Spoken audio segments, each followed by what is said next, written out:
Hello, hello, hello, and welcome back to my attempt of a Hardcore Nuzlocke of the brand new Pokemon Lazarus on hard mode. This is day 12? Yeah, day 12, attempt 15. We're doing quite well, comparatively to other attempts I've had. Not quite the. This is the second place for best attempt. The best attempt before this, personal best is attempt 14. I wiped to the final Pokemon of the champion of the Elite Four. So the very last Pokemon of the entire game. So this is attempt 15, and we've made some pretty good progress, but I've also, on the last stream I did, had some, which was last night, I think. I'm not getting enough sleep. I literally think it was yesterday. But I had 9 deaths on stream yesterday, and they weren't easy deaths. They were hard deaths. I lost my Aegislash. These were all yesterday. We lost Stoutland and Quagsire we lost kind of deliberately, more or less. They were the most sacrificeable Pokemon to the 6th gym leader. And 2 deaths is the least deaths I've ever had into the 6th gym leader. So that was all well and good, but it kind of created this snowball effect. Losing a ground type, losing an Intimidate user, losing a Water Absorb user, it has ended up presenting its share of challenges since then. And then I had numerous stupid deaths. I don't remember how Nick Cage here died, but this is another really valuable tool to a lot of fights with its ability to have special attack damage. I lost Aegislash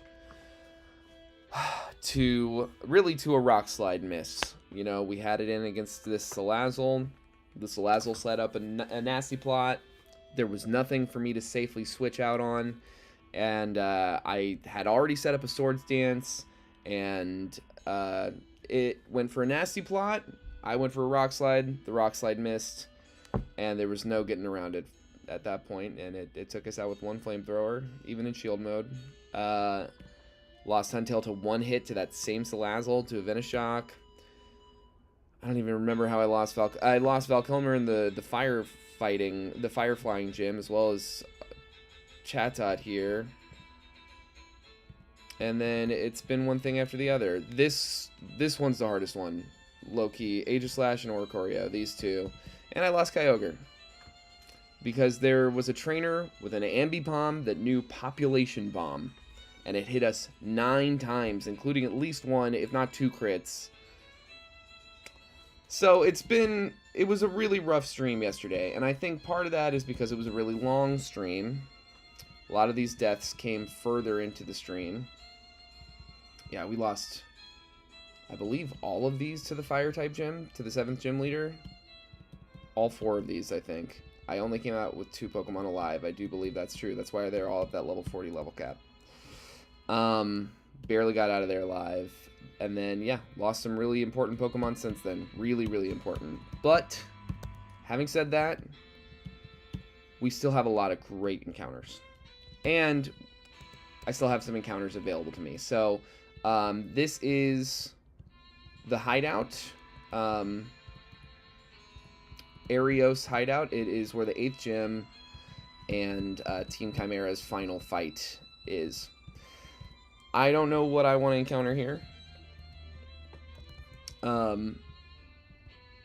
And we have one other thing, Sea of Volkai. We still have an encounter there, and then we have encounters coming up after the 8th gym in, what do we got? Pollen Road, which leads to the Elite Four, and Devosi Straits, which also leads to the Elite Four.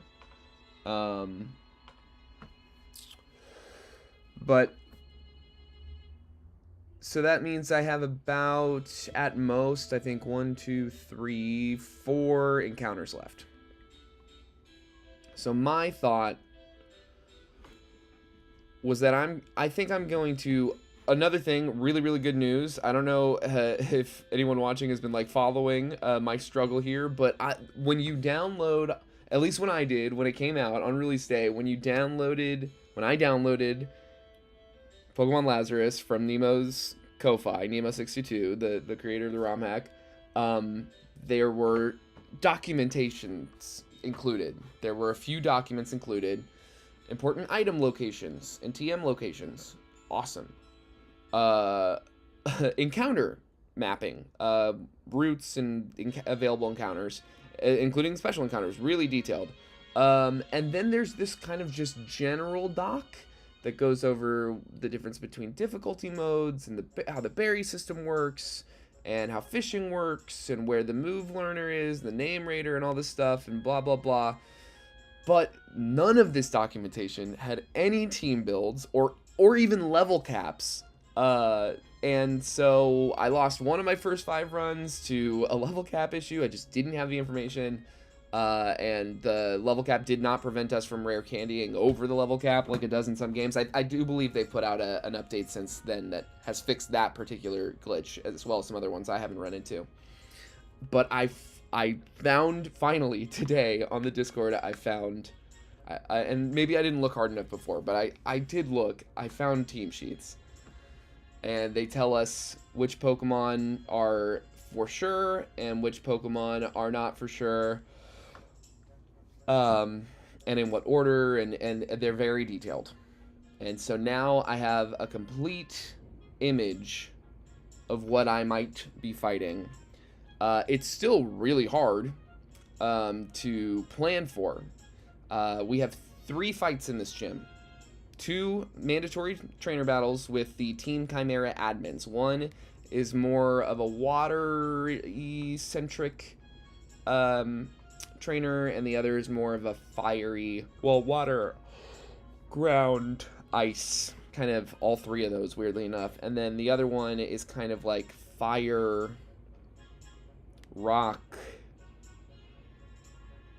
The other one's way less consistent, but like as far as a type. So you know, there's a possibility of this first admin. The only guarantee is their ace. It's a Mamoswine. The other 5 Pokemon will be chosen at random from these 1, 2, 3, 4, 5, 6, 7, 8 Pokemon. And any of them could be the lead. So, my thinking... Oh no, what happened? My thinking on the matter, as far as the encounters I have left available to me, is that after yesterday's stream, after all the Pokemon I lost, all the really important encounters I lost, I think that I want to get through this 8th gym with what I already have, and then fight Renia, the last Renia fight before the Elite Four arrival, and then after whatever losses we might take in those battles, then I will look into... That'll be the end of the stream. That's going to be the last fight on the stream, is the Renia rival fight. After that fight is when I will make the effort to choose those 4 encounters and figure out what we're going to go for. I'm going to leave those 4 encounters until after all that, so that we can fill in, we can try our best with those last encounters to fill in whatever gaps we might have, leading right into the Elite Four. That's the idea. So, let's see here. So this first admin that we got to fight. We've got 4 fights today, and a lot of today's stream. It's not going to be the longest stream ever, but I am going to really take time to try to think through these fights. Let me see if I can't... I feel like this hasn't been working for some reason.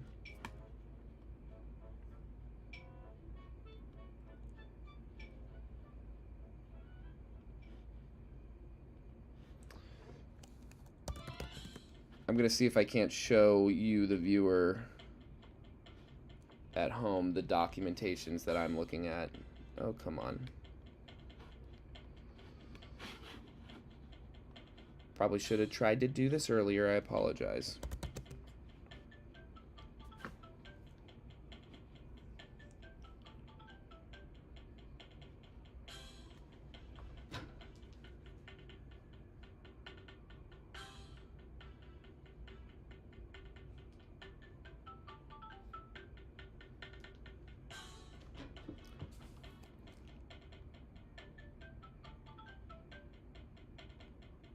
Oh, heck yeah.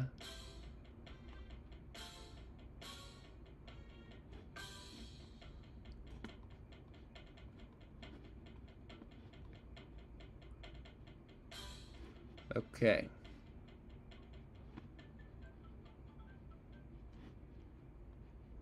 So this is the dock. It's actually pretty detailed, luckily. So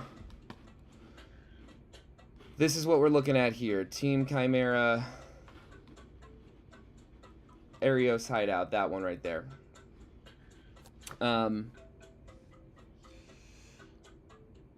So we've got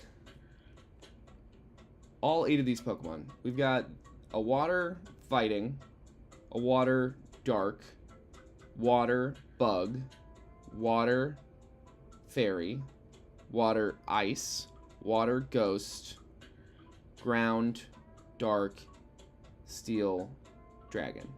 So I think my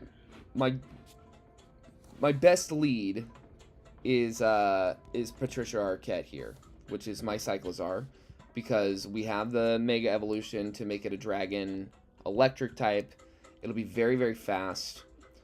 It should be able to deal with any of these water threats, except for maybe Dugong, who has the... Well, no, this Dugong has the Thick Layers ability as opposed to the Ice Scales ability, so it is not invulnerable to special attacks.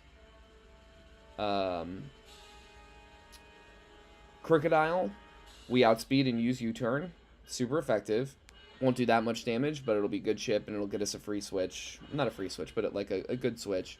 And then Hisuian Gudra, we can Shed Tail out of that, and then bring something else in, probably Passimian. So let's get Passimian here. Q Grant. Now,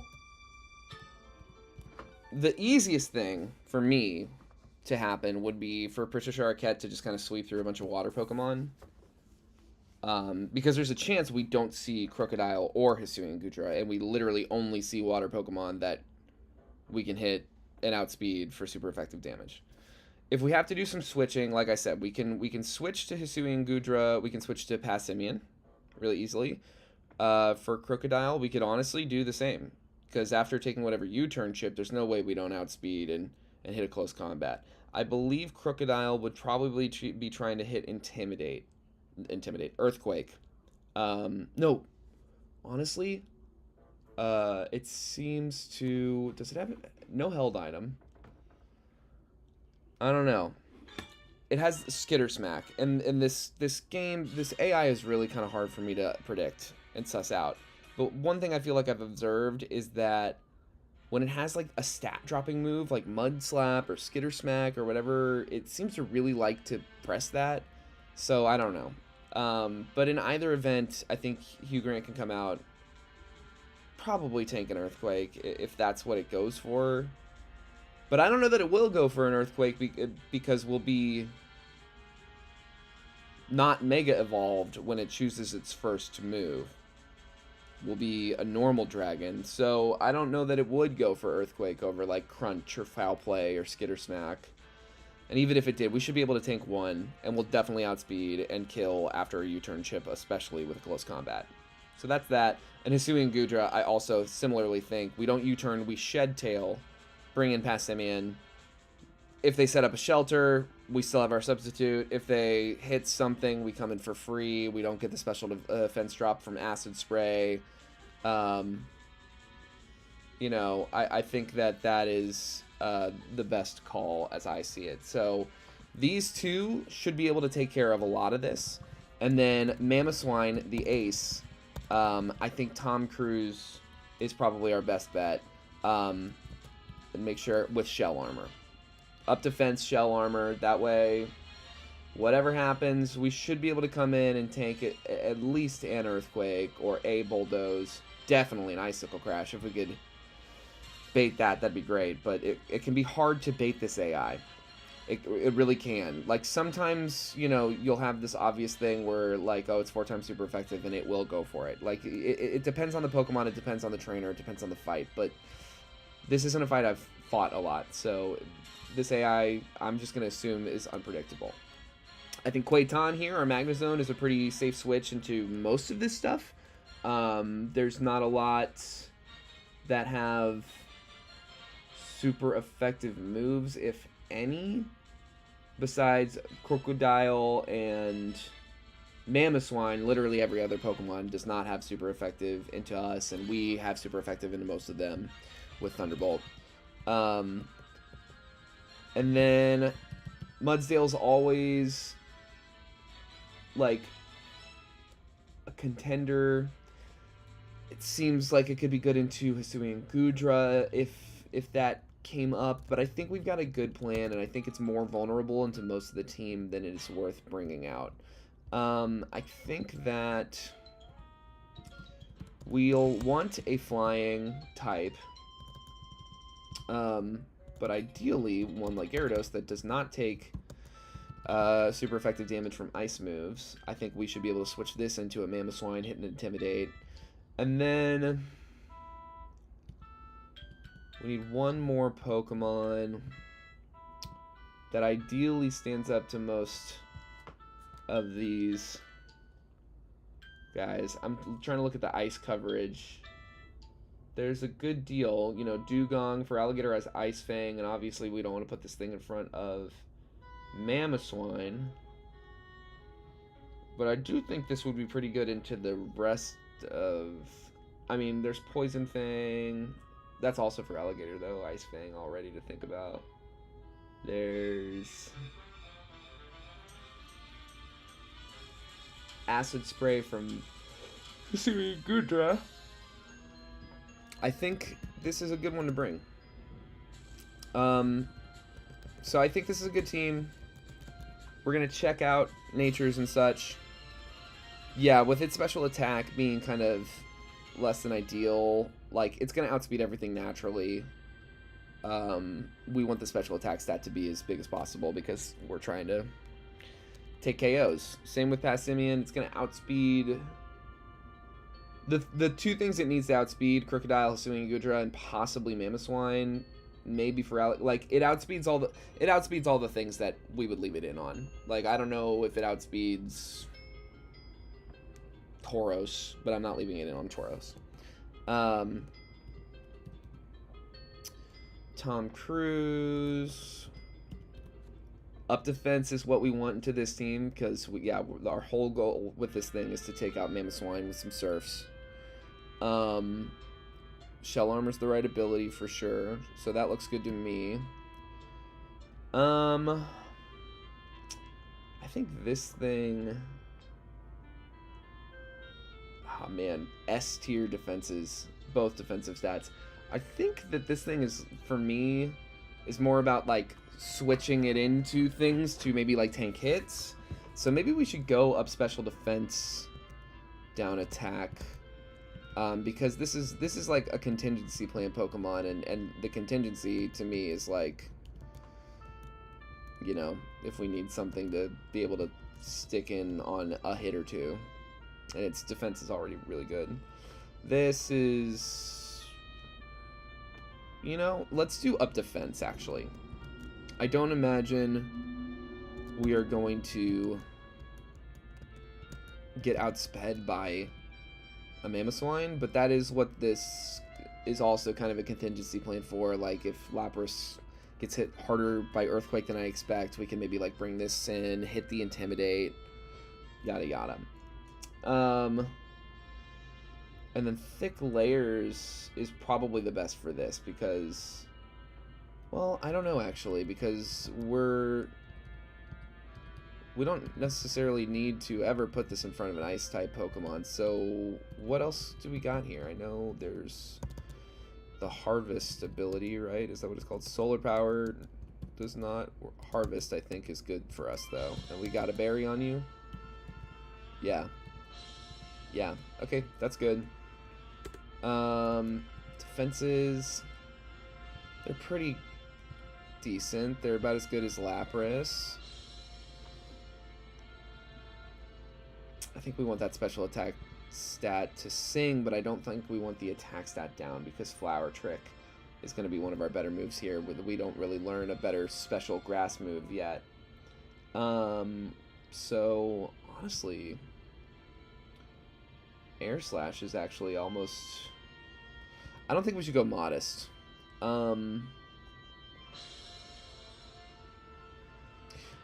This is weird, but, you know, it's one of those rare cases where I think it just kind of actually makes sense for the reason I'd be bringing this, which is kind of as a utility play. We're going neutral. Neutral nature. And I think that'll be good for us. Movesets. Let's check movesets. All we need this thing. Shed Tail, U-Turn, Thunderbolt. We're good. Close combat. I do, while I'm thinking about it... Oh, we don't... Okay. We have a PP Max, I believe, but I think it is in our PC, and they don't have an actual Poké Center in this. But if that can fly... Let's fly real quick. Porpello. I want to... PP Max... Yeah, there it is. Close combat. On Passimian.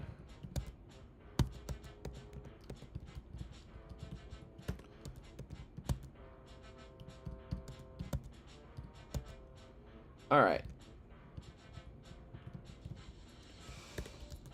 Let's see here. So, yeah, that's good. That's good. Surf Protect. Yeah, I mean, that's as good as we get. Thunder Wave, Light Screen.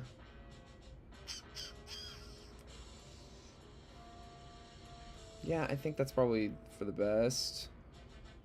Now, this, I want to go teach Kevin Klein Ice Fang, and I know that's as good as we get. I already checked out Tropius's moveset on the last stream.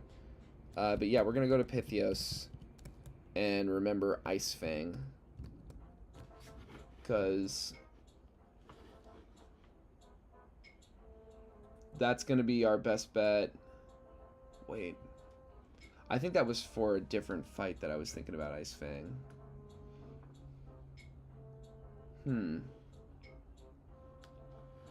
I don't, but what I do know is that Crunch is not right. It's not the right thing. So I want to take a look at this.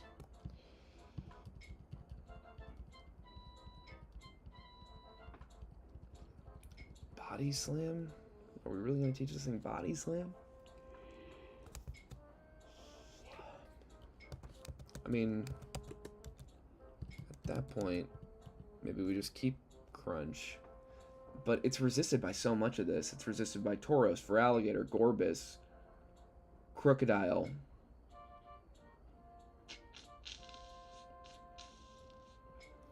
It's good into Basculegion. That's it.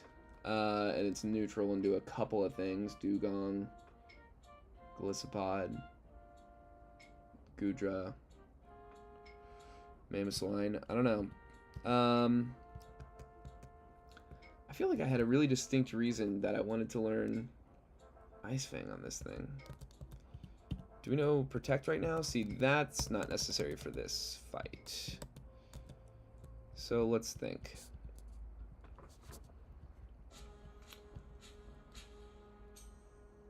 I see Body Slam as being more useful in this fight for the paralysis chance than Ice Fang, but I want to hang on to Crunch because I think Crunch would be a great answer into the Basculegion if we have to switch into it. So this is good. I'm good with this. And so without further ado, let's take on this admin. Right lead, right items. Yeah. Let her rip.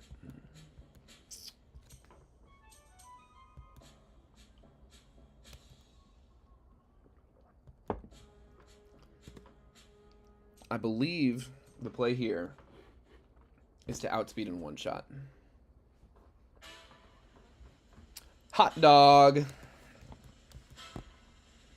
I believe the play here is to outspeed in one shot. Let's go. Okay, here's where it gets a little complicated, but we U-turn. Q-Grant comes in. Oh, sets up Defiant. We outspeed in one shot with close combat. We're +1 attack, -1 defenses. Stab close combat does 180.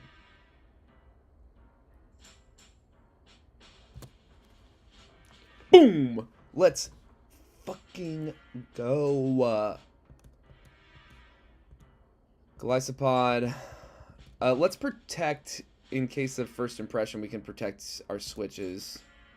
Flip turn, okay. Patricia Arquette comes in resisted. Flip turn. We U-turn. Probably should have shed-tailed, but that's fine. We cannot be crit. Kevin Klein. Aquatail. Aquatail.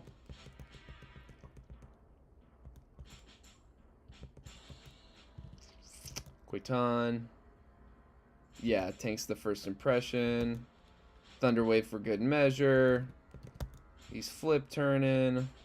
Patricia Arquette comes in for free. Outspeeds one shots. Okay. Let's see what having access to team sheets can do. Oh my goodness.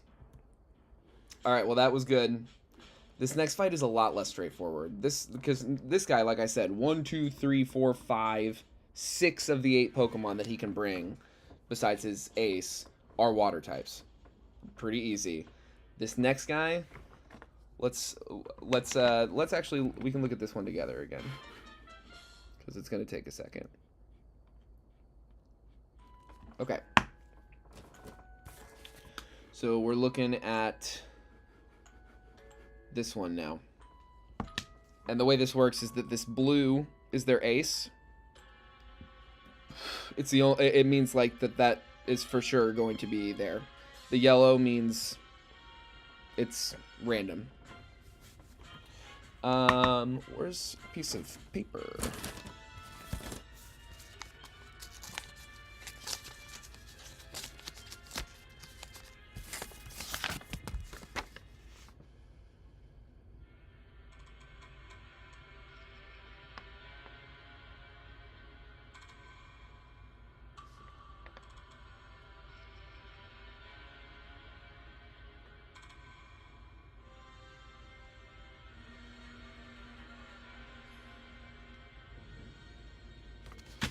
Alright.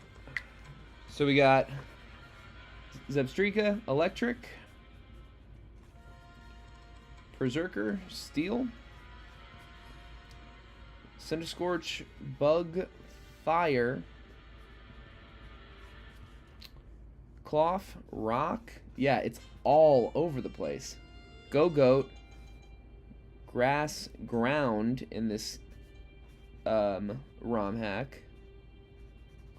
Grass Ground. Midnight Lycanroc. There's a rock. Another rock Pokemon. Cradilly, Rock, Grass. So we got a second grass type, a third rock type, and then Passimian, Fighting Normal. So very, very inconsistent typing, and then of course Hisuian Arcanine, Rockfire. So, I see Electric, I see Steel, I see Bugfire, I see Rock. I think Ground type.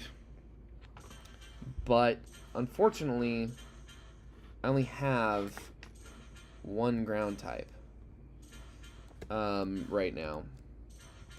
And I've checked the potential encounters available, the 2 potential encounters available to me right now, Sea of Volkai and Arios Hideout here, and neither have Ground-type Pokemon available. We have a very good Ground-type Pokemon, but it's one that would have to tank hits and survive a bunch of stuff. Now, what's interesting, though, is that all the stuff that I'm looking at that it would have to fight, all the Pokemon I would leave it in on, literally every single one, Zebstrika, Berserker, Centiskorch, Cloth, Midnight Lycanroc, all of them are physical attackers. So we can set Greg Kinnear here up with stamina and start beefing up that defense stat every time we take a hit. And then we have the Citrus Berry in for healing.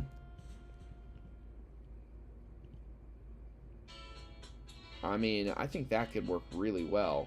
I think I want to replace Rock Slide with Rock Tomb.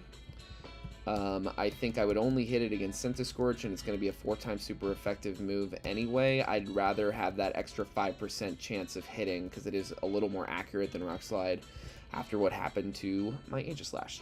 So I think Greg Kinnear here is actually a pretty good lead. The scary thing actually might be Berserker. If Berserker is the lead, or if Cloth is the lead, they both have Icicle Crash and Crab Hammer respectively, both which would be really big hits. Those are high attack Pokemon, really big hits on our horse.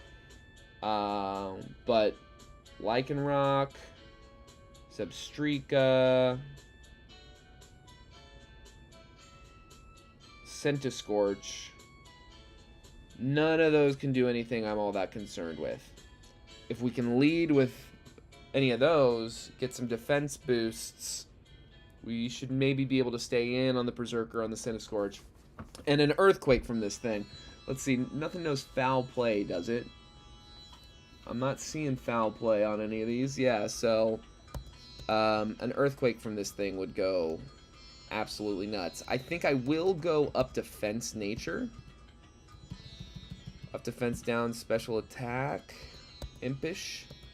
I would describe Greg Kinnear as impish. Because if the idea is like tanking the hits and stuff, like, and letting the stamina boost build up, I think that's the better call. Now, leading with a Pokemon that's slow and tanky is kind of strange. What's the worst case scenario?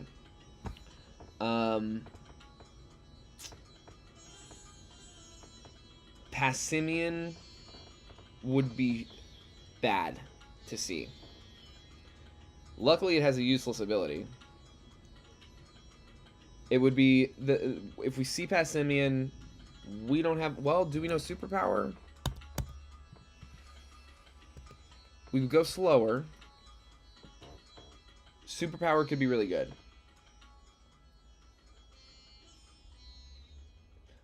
Unless it hits Bulk Up. If it hits Bulk Up, then it's going to want to hit Seed Bomb. I would guess. I would think it would probably... I mean, Passimian is really strong in this game. The next worst case scenario would be Cradilly, who would be coming at us, I believe, with a Salt Cure. Every time I fought this person, no matter what I had out there, excuse me, I seem to want to hit Salt Cure. I think that Quaiton actually would switch into that fine and hit really hard with a Flash Cannon. I think that intimidating the Passimian, resisting both Iron Head and Close Combat, and getting neutral non-stab damage from Seed Bomb, I think would be the play here. Now, that might put me in a position where... No, I think having the up defense nature is actually still good in that instance. So Passimian and Cradilly are bad. Go-Goat is also bad. Go-Goat Now, Go-Goat is what I want to know Ice Fang for. It's got Horn Leech, Leaf Blade, Bulldoze. Yeah, so Kevin Klein's a great answer into that as well. We want to go get Ice Fang.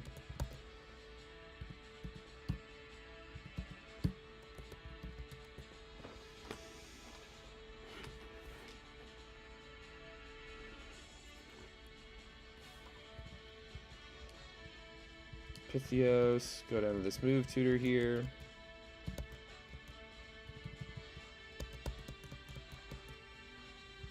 Over Body Slam.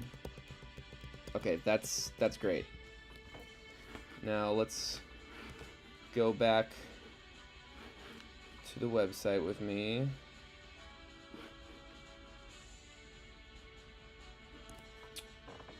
Okay. So we lead Mudsdale. Worst case scenarios are Cradily and Passimian. Passimian is probably the worst case scenario. But Gyarados switches in on Go-Goat or Passimian really pretty easily. And Cradily Magnezone switches in on Cradily really easily. Now, if we get our way, the second worst case scenario, besides that, would be Cloth or Berserker. If Berserker comes out, hits the Icicle Crash, I think it's kind of hard to say what to do in that scenario. I think that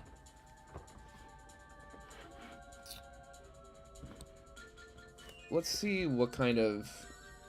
This is a pretty good spread of moves. We're looking at a Dark move, Night Slash, a Steel move, Stab Steel move, so we want to be really mindful of that. Icicle Crash Slash. Okay. You know who does good into a lot of that is Alan Alda, our starter, the Incineroar. Because we come in, we Intimidate, we tank Icicle Crash, we tank Night Slash. Slash could be bad, but I don't know. We don't want to get crit, but if we get crit by Night Slash, it's nothing. If we get hit with Icicle Crash, and we should outspeed. We come in and we hit that Intimidate.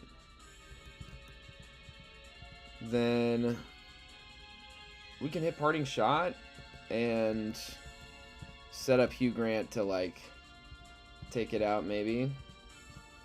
Hisuian Arcanine is also tricky. Intimidate Accelerock.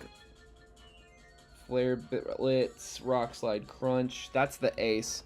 So a little bit, Great Kinnear has been like a consistent answer, a somewhat consistent answer into Hisuian Arcanine, but Flare Blitz coming at us full tilt could be really, really hard to actually fully tank. Because we don't resist fire moves. We're just double super. We like one shot every time with an Earthquake. But let me see here. Like a water move, obviously, or a ground move of any kind, really, with any heft behind it, takes this thing out like every time. But I don't have any fast water type Pokemon. And I don't know. I suppose we could Mega Evolve our Lapras? I don't have anything else.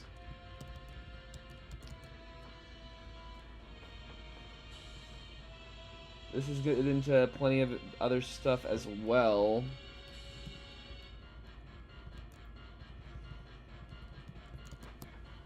Damn, this is just a much, much harder team to plan into.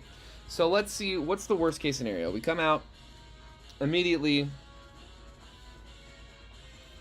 Let's say the worst case scenario actually is that I have this Mudsdale on the field to do this like stamina you know, job that I'm thinking of doing.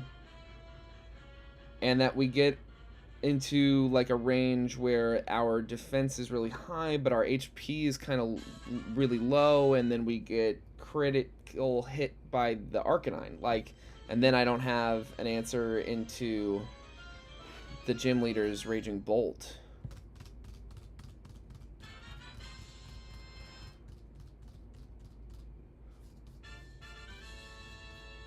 If this thing goes down.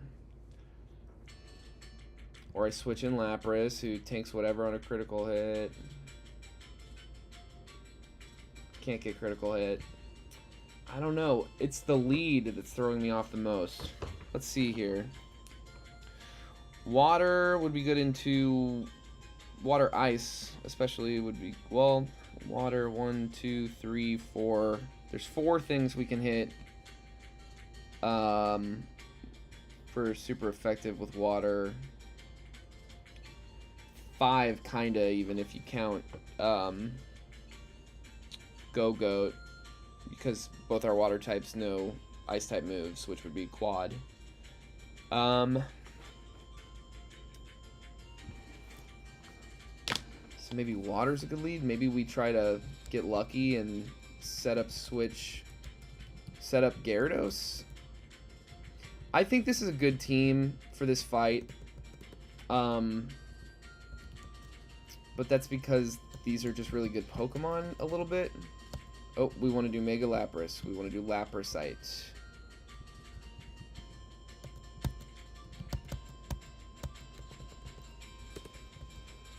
I mean, I feel decent enough about the moveset. Did we get Ice Fang? Did I... Yeah, okay, cool. So let's fly back there.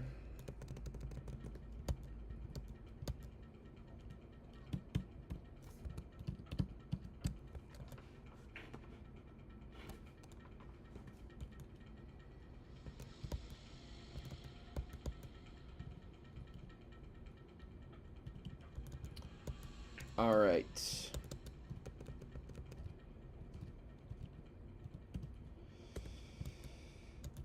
We don't want to lead with Magnezone. I don't want to lead with Gyarados, I think. The worst thing that could happen here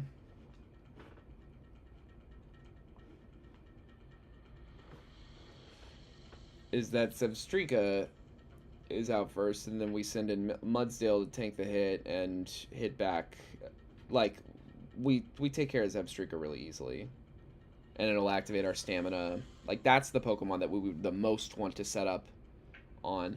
Cloth would also be troublesome. You're looking at Rock Slide, Midnight Lycanroc with Rock Tomb, Rock Slide. In which case we can switch in. Well, in either event, we can hit that Intimidate if they come out first. Like, that is the concern, right? We hit the Intimidate. They want to hit a rock move. We've got 2 or 3 things that resist rock moves, and then Hugh Grant here is not really afraid of Cloth. Crabhammer's not Stab. The only thing it has that is Stab is Rock Slide, and we resist it.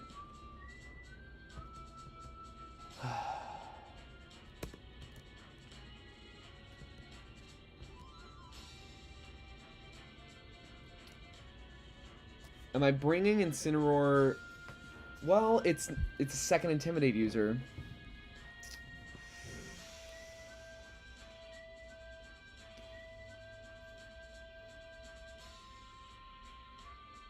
Now, what about Magnezone? Is that stupid? Because the only thing that we're bringing it in for is Cradilly. It's vulnerable to basically everything else on this team. Cloth, it could be okay into Cloth. Could actually be pretty good into Cloth. Cloth and Cradilly, which is one of the more niche threats and harder things to maybe... Well, Cradilly is not that hard. Is... it's smart maybe to bring one other thing. And I know I got this Groudon and this Rayquaza staring me in the face, and I caught them. These are my encounters for those spots, and you know, I've got Mega Pokemon that are about as strong as like Groudon. I don't know.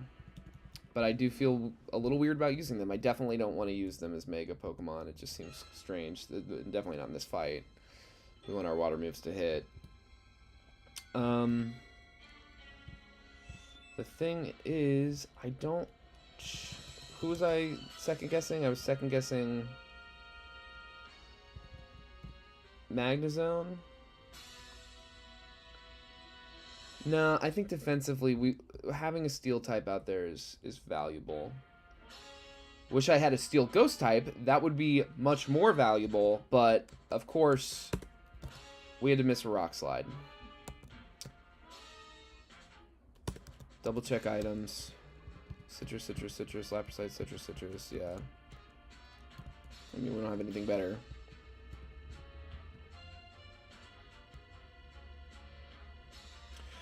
We're gonna go. We're gonna go for it. Okay.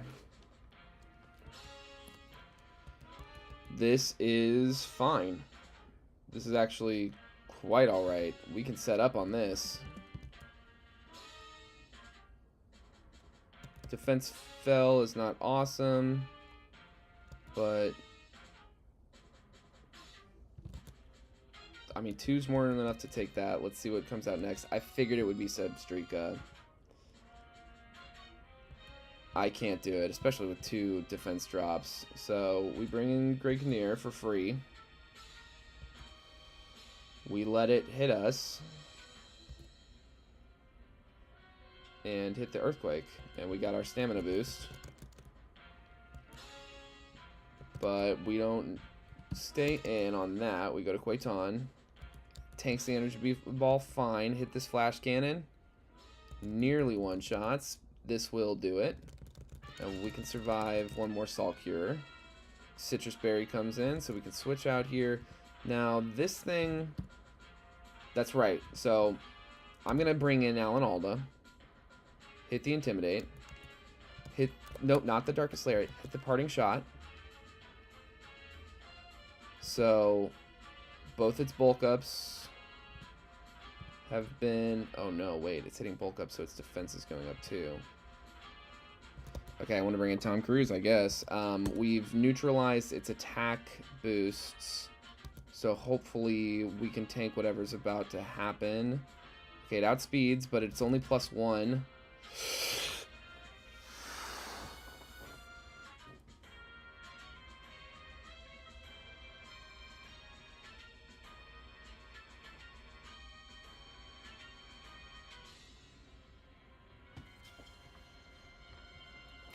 I didn't account for the defense buffs. Oh no. Well, Kevin, hit the Intimidate. And yeah, even with the defense buffs, we'll kill from there. Damn it. Damn it, dude. That really, really sucks.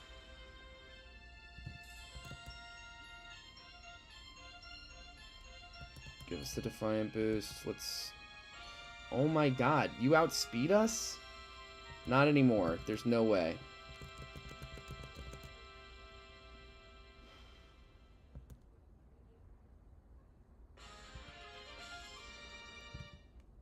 Oh, we're minus speed.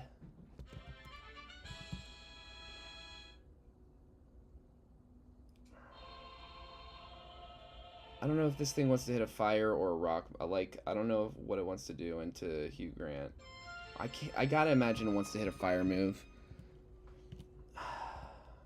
But if it hits a rock move, like, and I switch in either of these guys, even with an Intimidate, it would hurt really bad.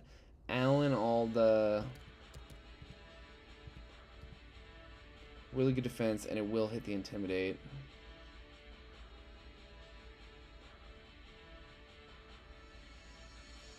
And it'll bait a rock move. Yes, yes, okay.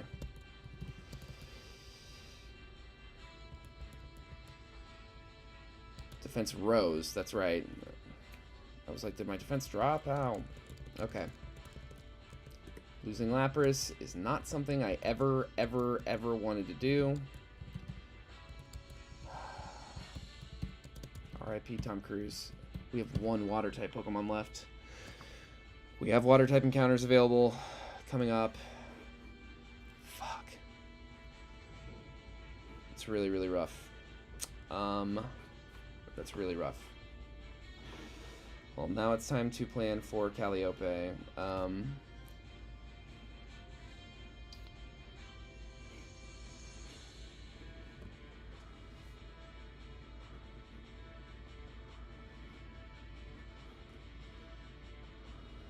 That's an interesting layout. Radine, Turpe, Terpsichore, Bulimnia, Rainia, Calliope. Now, one thing that does make this fight a little easier is that it's the same 6 Pokemon no matter what, and it's always the same lead.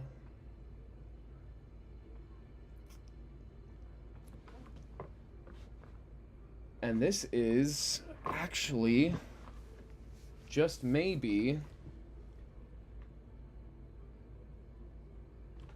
a job for Mega Gyarados, because it would buff all our stats, and it would make us just that much less vulnerable to electric moves, and there are no ground moves on this entire team. The next thing we want to think about is Tinkaton. It's Mega Tinkaton. Gigaton Hammer, Iron Head, Spear Break, Fake Out. Quaton resists all of that. All of it. It's got huge power. It's still threatening. It's still scary. But if we go up defense, nature, we should always move second. Our analytic, we hit with... What would we hit with? Thunderbolt. We hit with Flash Cannon. Maybe even Thunder Wave. Like, I think that this is a pretty good check to Tinkaton. Okay, there is one ground move on the entire squad. It's Dracozolt. So...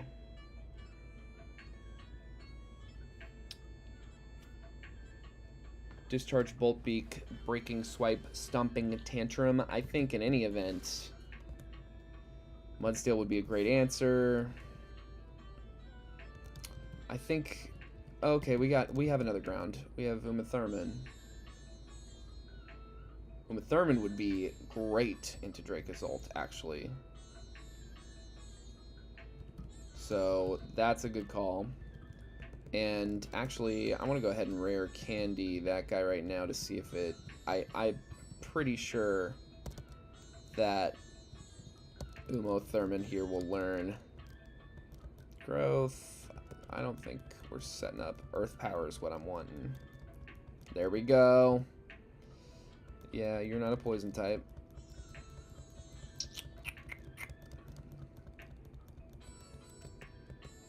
And you're not a physical attacker. So that's good. And you want to take special hits, huh? You're a especially defensive Pokemon. Well, we got to change this nature regardless because we need to up that special attack. Discharge Dragon Pulse, Calm Mind, Thunderclap from Raging Bull. I wish I had PP count on this. I think that Cyclizar knows Dragon Pulse maybe, because if we have to PP stall, it's only 10. So we could switch. If only had a ground fairy type. Does that exist yet? I don't know that it does. But if I brought a fairy type, we could switch back and forth between... I only have one fairy type. That's crazy. We could switch back and forth between... Well, I definitely want to bring Krakeneer. I want to bring 2 ground Pokemon, ideally.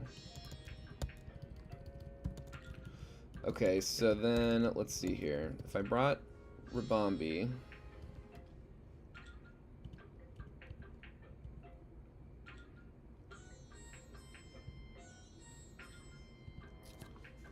then, I mean, this has the potential to be really good into Grimmsnarl, into Raging Bolt, pivoting back and forth. Because Discharge would be the scary thing, but we go up special defense. I don't know, like, I feel like you're either baiting Calm Minds or Discharges or Dragon Pulses from a ground Pokemon. You know what we want to do is we want to get an Assault Vest on Mudsdale here. So, real quick,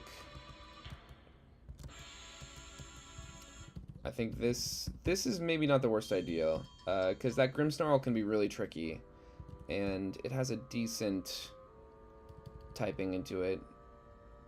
So does Incineroar, though, but less decent offensively. Just get a flying type in here real quick. Our Duskull is trash. It has terrible, terrible IVs. But we still might use it for something. We used male Salandit. An Eviolite male Salandit to help us get through one of these fights yesterday. Like, I think it was maybe even the gym leader. I kind of want to look. Male Salandit. What was the idea behind male Salandit? I don't remember. It was funny to me. Where am I going? I'm going to Sofo City in case I need to play some pinball. First, we're going to look to see if we haven't already got an Assault Vest in the item storage. Doesn't look like it. No. Let's deposit some other stuff, though. Deposit that and that. Ah, poor Kyogre. That's so fucked up. I have one water Pokemon left. This is really scary.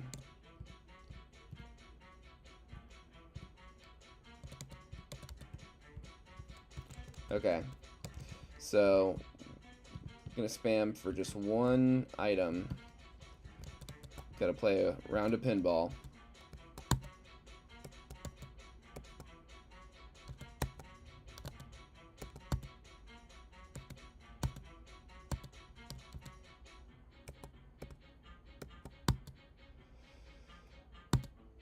Come on. I'm gonna rewind a little.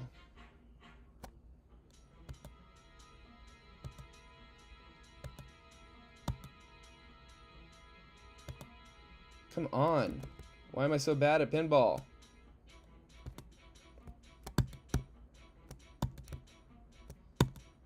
There we go.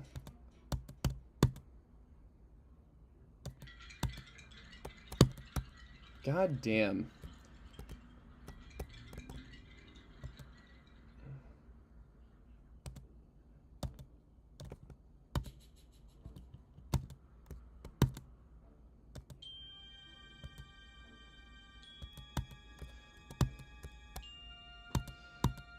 Man, I am struggling.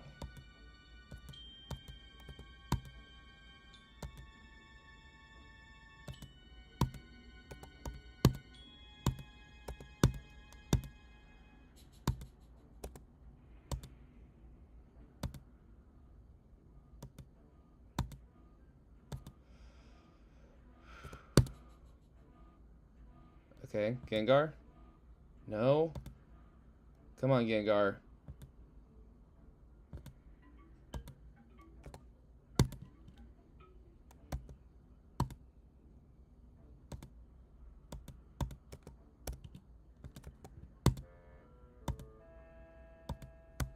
Come on, come on, come on, come on. This is for our Mudsdale's safety.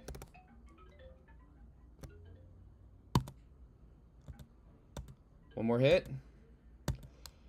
Oh my god.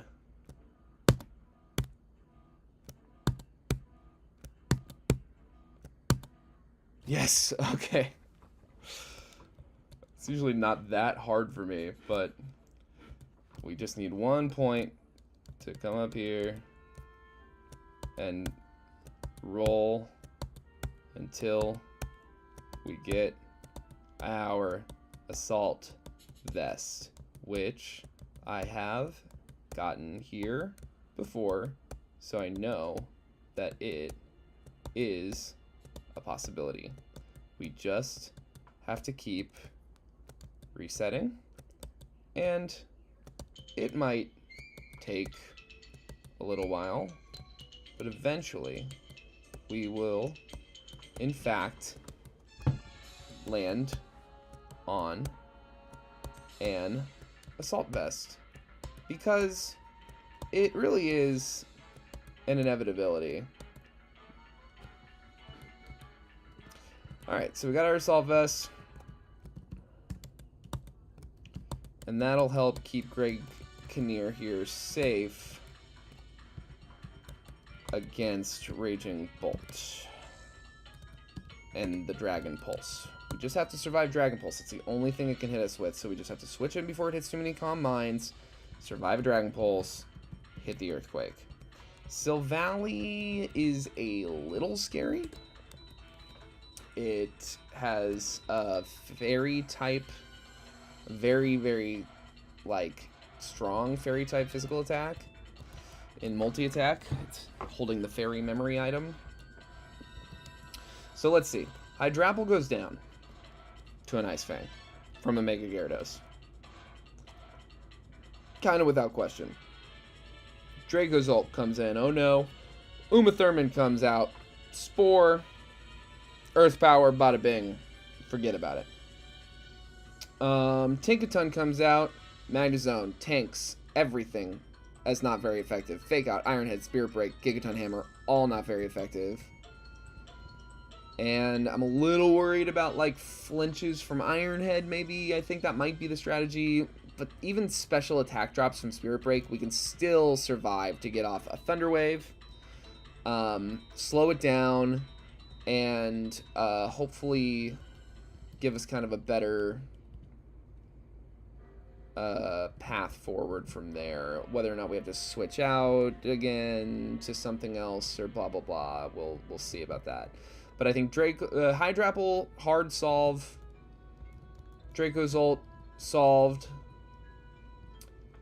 Grimmsnarl is scary. It likes to hit bulk up. And then it has False Surrender, Spirit Break, and Sucker Punch. So it's got these two strong dark moves and a strong fairy move that drops your special attack. Now, obviously, intimidate physical attackers like Gyarados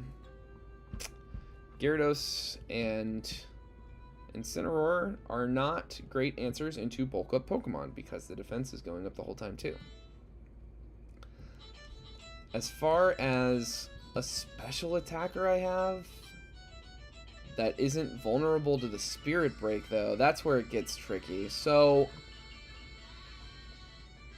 you know, they've got 2 full restores as items. So, like, Sleep seems a little kind of scary. It's a really obnoxious Pokemon to deal with.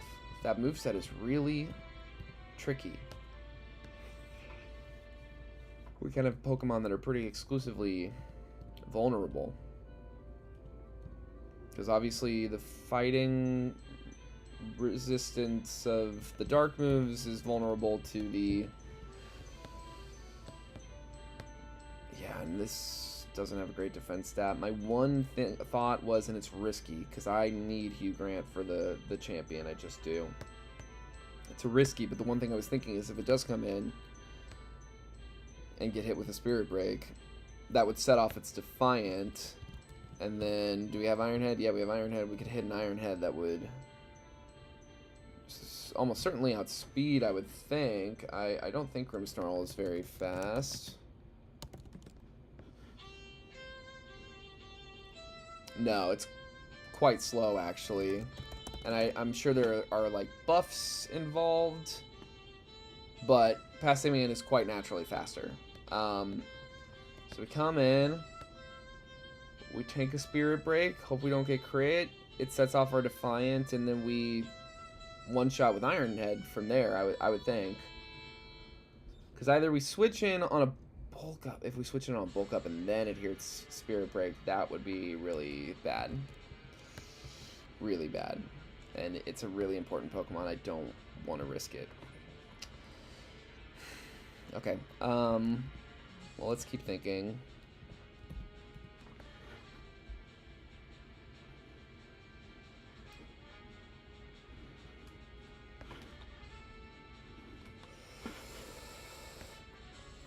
Let's see here. Let's get off Grimmsnarl for a second. I think that one thing that I'm a little scared about with the Tinkaton Magnezone stuff is that if our special attack gets dropped too much by Spirit Break and blah blah blah, it could get a little strange, and having Alan Alda here for another Intimidate user, one, but two, like a Fire type user to maybe take out Tinkaton from a certain health range, or I don't know, could be good.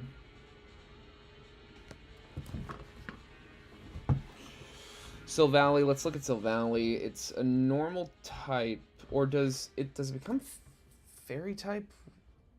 Does Silvally, I think it does change types. That's interesting.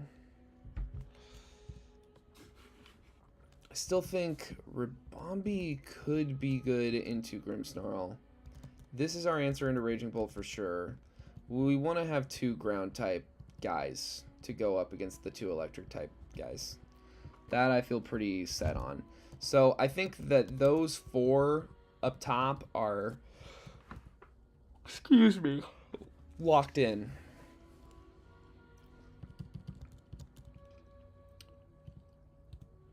Prevents added effects. Does that include stat drops? Or...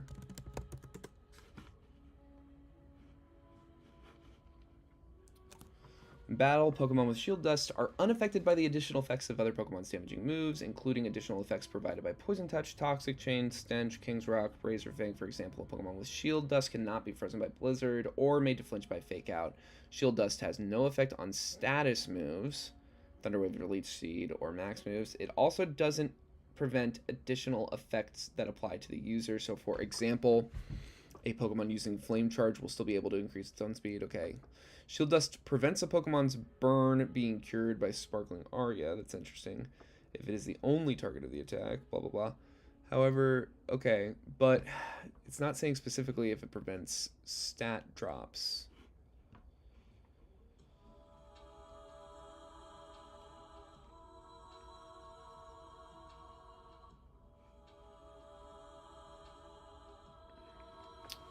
Yeah, I mean... excuse me.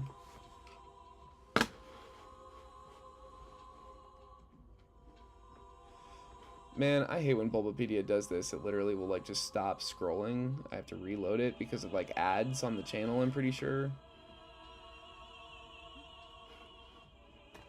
Okay, I guess I have to look elsewhere. Does Shield Dust prevent stat drops?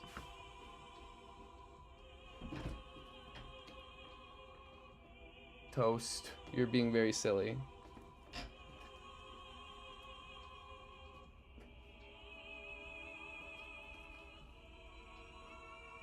Google AI seems to think that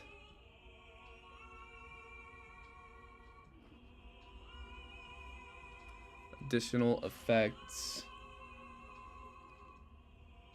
Only damaging moves can count as moves with additional effects. Additional effects typically include moves with a chance to increase the user's stat, decrease the user's stat. Okay, okay. So we come in on a Spirit Break. Our special attack doesn't go down. And we definitely outspeed. Hit a crazy Moonblast. That could be good. I mean, the defense isn't good on Ribombee, but if we come in on a bulk up, what's Grimmsnarl's special defense stat look like? It's not the bulkiest Pokemon. And it's not hitting us for, like, super effective, even with a bulk up. I mean, we might be able to take a Spirit Break or two after a switch. I'm thinking it almost always wants to hit bulk up. So we switch it in. It hits us with a +1 Spirit Break. I mean, it's got pretty good attack. +1 stab. Neutral damage Spirit Break.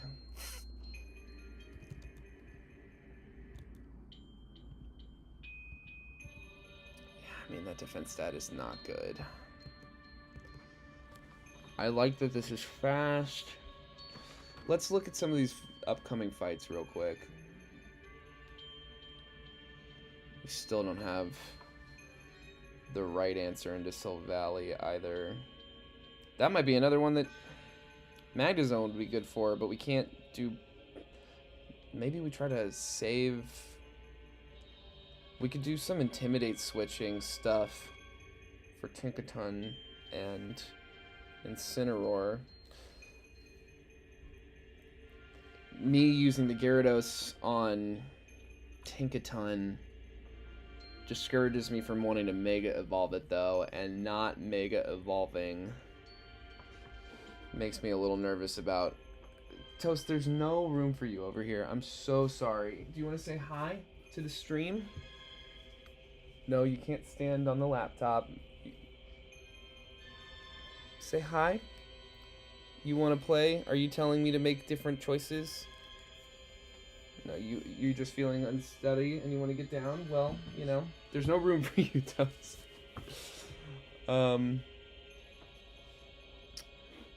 Gosh.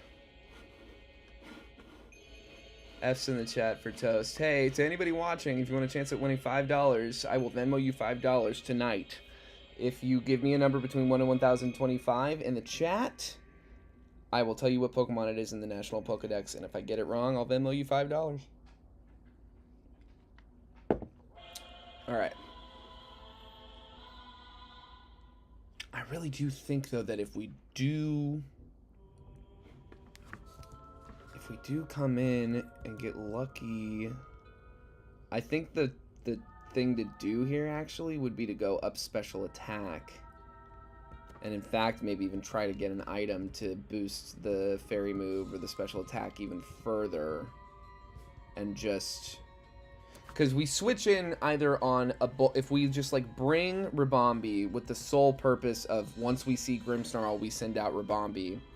We're either switching in on a Spirit Break, more than likely, or one of those two dark moves that we will resist, or on a Bulk Up. In either event, we outspeed on the next turn. We definitely survive a not +1 Spirit Break, I gotta imagine. Like, he's got a really good attack stat, but it's neutral, and it's like a 75 base damage move. It's good, but it's not, you know, it's not like a Flare Blitz or something insane, you know. It's not Play Rough even. It's Spirit Break. Yeah, it's 75. So with the stab, it's, you know, like 100, what is that? 112, 15, 12.5, is that one of those? I think, maybe. That's, I'm not going to sit here and do the exact math. It's a little over 100.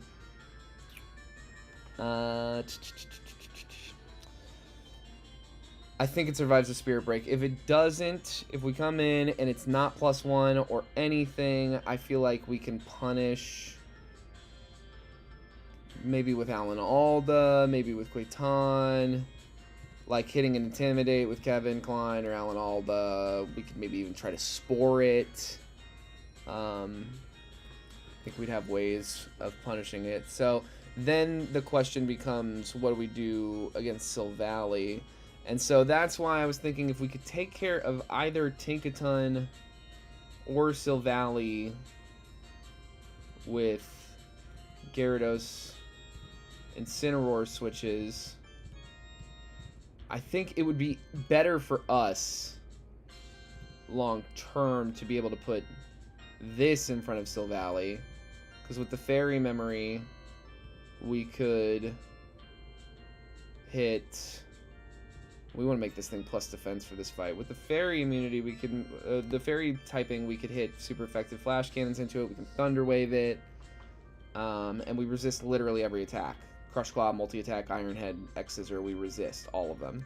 So we go up defense on Quaton, up defense, down attack, Bold. In either event, Citrus Berry. But yeah, then I don't want to Mega Gyarados. And that makes me a little scared of Hydrapple, whether or not we one-shot. And if we don't one-shot with the Ice Fang, that could be really bad. It could hit us with a Parting Shot. It could get a really nasty Fickle Beam. It could inflict status with Burning Jealousy, I believe. Let me double check Burning Jealousy.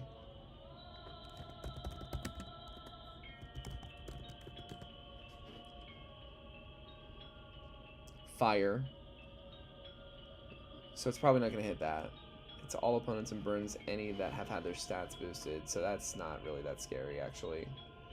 I think I was thinking of some ghost move. Infernal Parade, I think, can, like, inflict status.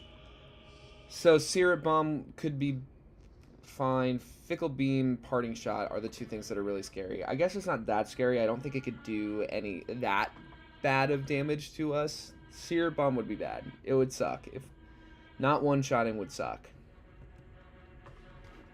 Ow. My elbow just popped weird. Sorry about that.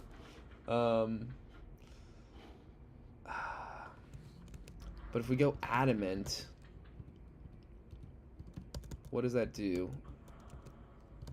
I mean, 170? We want to change this for sure. I think we want to go up to...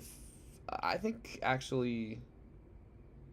Yeah, because we're still vulnerable to, like, stomping... Well, mostly just breaking Swipe from Draco's ult. But still, up defense, like, this is a completely physical, like, group out here, pretty much.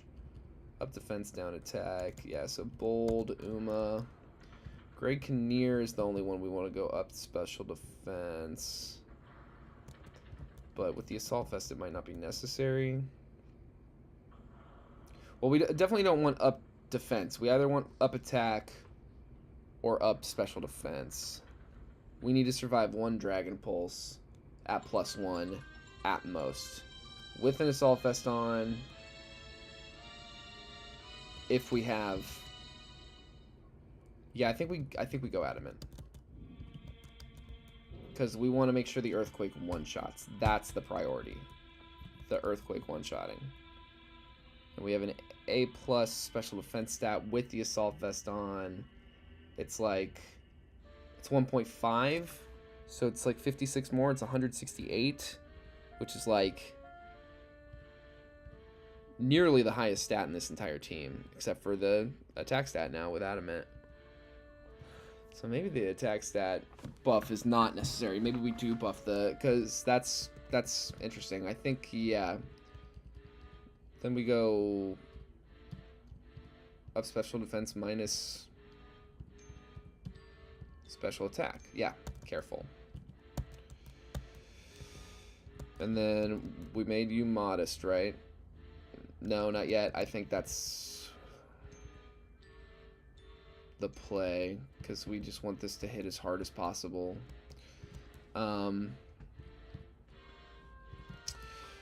I think that Tinkaton... I think that Incin Gyarados pivoting around the Tinkaton is the way to go. We can resist the iron move, the steel moves with Gyarados. And Spirit Breaks, we take neutral, and we'll be intimidating them. I think we even go up defense here, because we don't need Incineroar to hit the landing, like land the Killing Blow. We need it to survive and pivot through Intimidate. So we go Impish.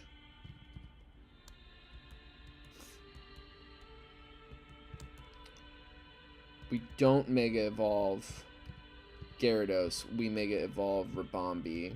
Citrus Berry, everyone else. I think we got about as good a plan as we're going to have outside of, like, bringing Groudon or Rayquaza maybe, but that doesn't... I don't think that's a... I don't know. I just don't want to do that.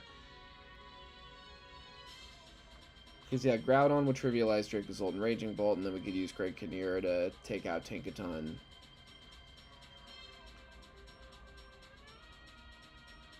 But no.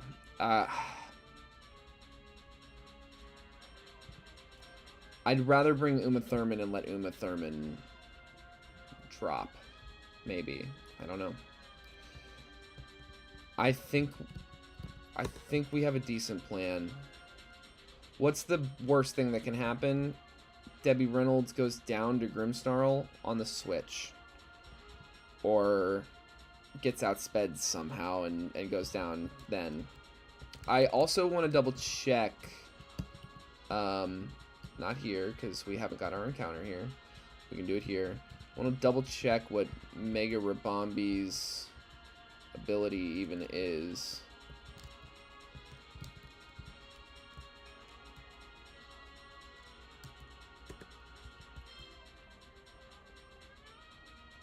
Fairy Aura. So that'll make Moonblast hit just that much harder, and that special attack stat goes insane. So I gotta think that we one-shot the Grimmsnarl as long as we can survive. The hit. If we even come in on a hit. Like I said, it almost always seems to want to hit Bulk Up.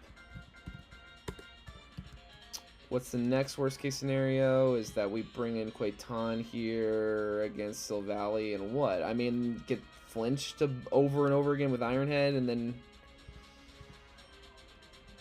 you know, we can't pivot, but then maybe we can bring in Uma here, who could, no, I mean, that's a scary prospect. If Quaitan gets flinched too much, that is kind of really bad.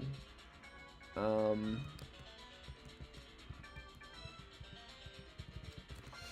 we get a Covert Cloak somewhere? Is that available to us? Covert Cloak? Those are all evolution items.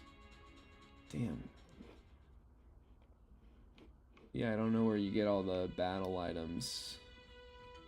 Or how to find that information. It's not in the docs I have. Is it in this? Locations... Oh, yeah, here we go. Covert Cloak. It is an arcade award. Well, that is like the one thing that would really mess us up, I think. I mean, it's between flinches and getting locked. Yeah. Yeah. I think we also want to take this to... I would be really interested to know if we could learn Body Press. Because I'm not sure... I feel like when I've done this fight in the past, Silvally's RKS system thing, like, type change, usually. Like, when it's holding the memory, it changes to that type. But I feel like I was hitting close combats for super effective damage, but being hit by a fairy-type attack. So... I think, yeah, I just think that we want to double check the moveset and see if we can't learn Body Press.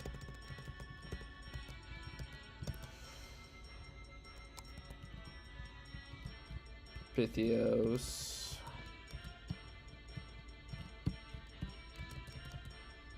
Because I don't know why I feel like it might be able to learn it. Doesn't look like it. Yeah, no, don't think so. But... what could we learn that would be useful?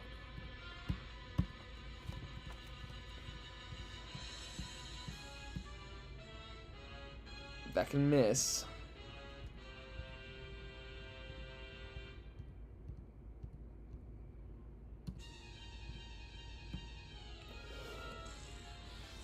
Barrier, that's good. We'll take that over light screen. Light screen doesn't really do us much good. Like, the best light screen could hope to do is set up Great Kinnear to come in better on Raging Bolt, but I think we're good with the Assault Vest and the up special defense nature here. We're looking at special defense of 184 or 5 even, maybe. So I think we should be good to take a Dragon Pulse. Yeah, I think we want to go to Sophos and get this Covert Cloak. I think that is the play. So sorry, y'all. We're playing pinball again. And I know I didn't do great, but I swear this is still the game I'm best at. This is the Gengar one.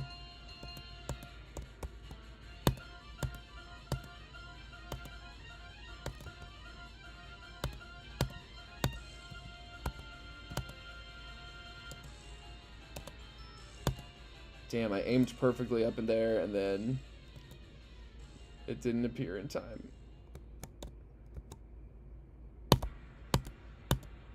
Damn it all to hell.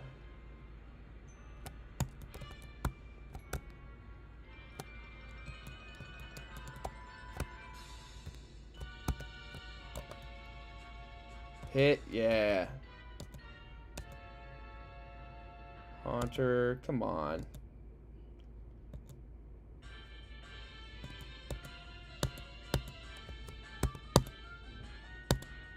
Nice. Nice. The Ghastlies are high-key the hardest ones to hit. Like, it goes hardest, least hard, second hardest, I think. Gengar can be a little tricky because he makes your ball bounce when he steps. But still easier than Ghastly.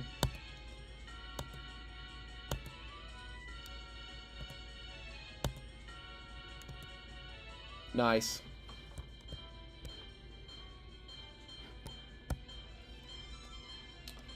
Alright, now it's time for Covert Cloak. Another one that we just have to reset until we get it. But it is a confirmed option.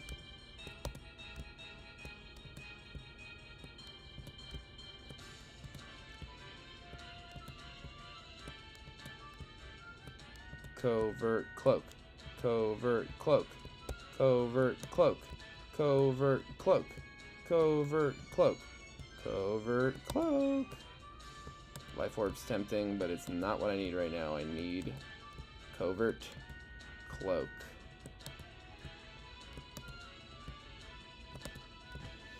I need to not get flinched.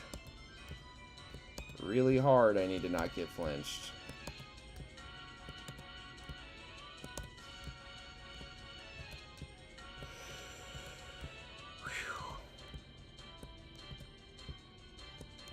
So how's everyone's day been?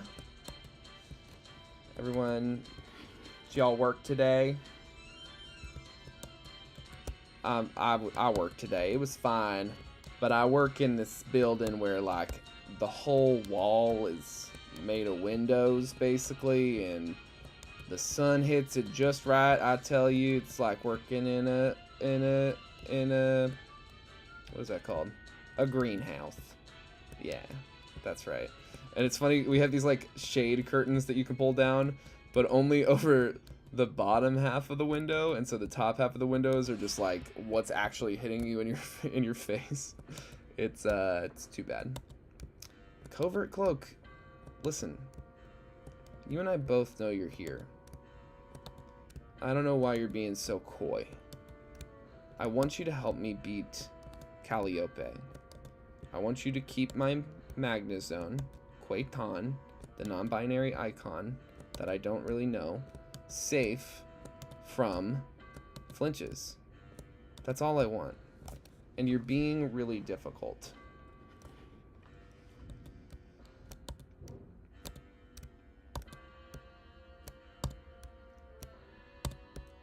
Covert Cloak. Covert Cloak. Covert Cloak. What about Covert Cloak? It's interesting because I was thinking about how wishing stars are cool, but you could give me a covert cloak instead because I don't want to flinch.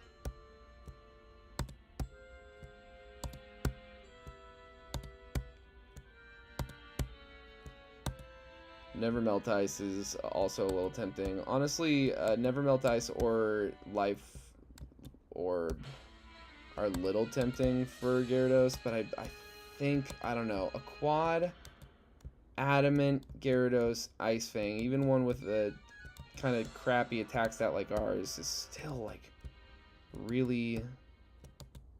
I mean, and we could get a flinch if we don't one shot. Like, I feel like it should be okay. In the past, I remember taking that thing out with Lapras.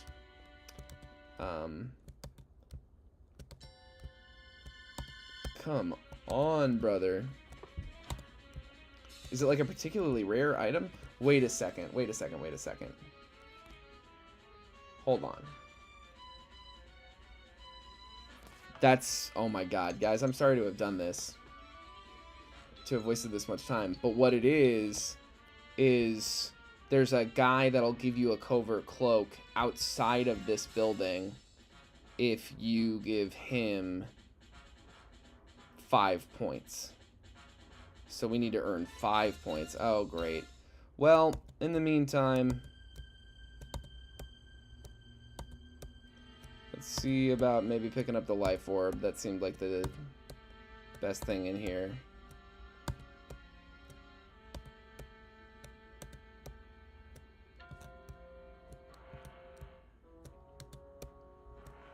Black Belt's okay, certainly, but I think the Life Orb is just a little more oomph.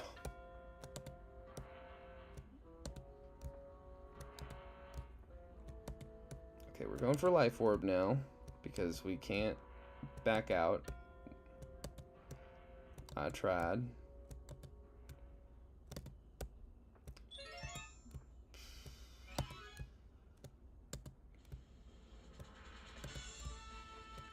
Alright, I'm gonna give up on this pretty soon. Next time I see Life Orb... Hey, there we go. Alright.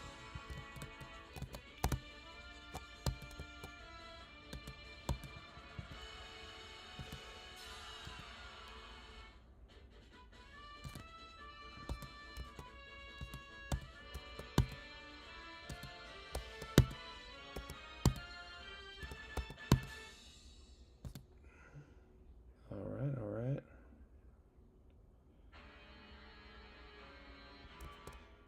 God damn, stop bouncing so much.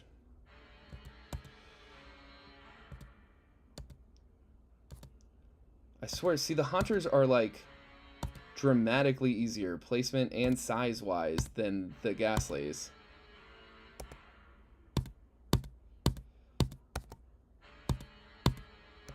I'm having a hard time hitting this one, I guess. Hey, there we go. Yeah, it's just, they're just so much more vulnerable in their position.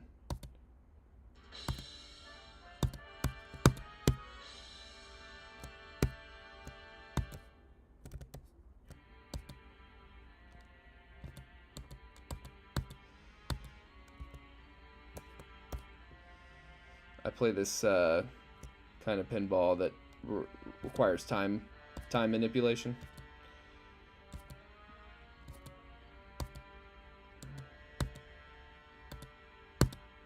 Come on. I think we just need like one more hit. Yeah, there we go. All right. Now we just got to do that 4 more times.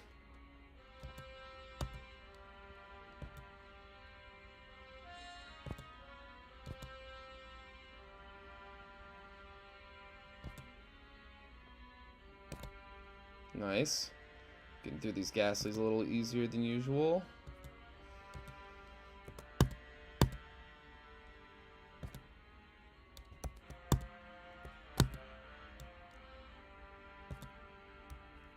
Okay, hold on.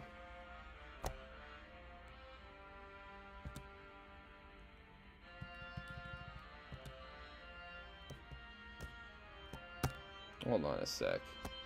Okay.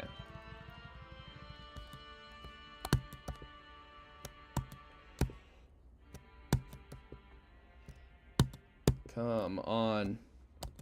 Why do I have to be good at pinball? This is torture. I literally, like, suck at pinball in real life. Whenever I walk up to a pinball machine, the little plunger thing, I just put it in my mouth. I don't know how to stop sucking on it. And everybody's like, pull it. And I'm like, I'm trying. It sounds like that. I don't know. Not everyone was made to ball, you know?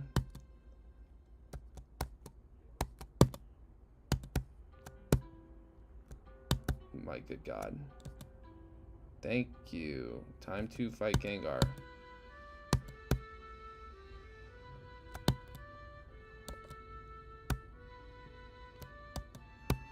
Come on. There we go.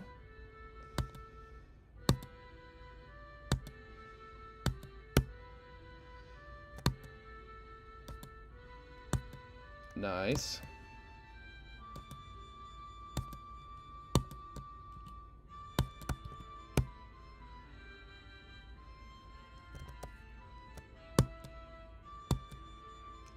Cool, we're hitting him. Hitting him good. I think probably one more would be my guess. Nice. Alright. Just gotta do that. How many points do I have? 2 points, 3 more times.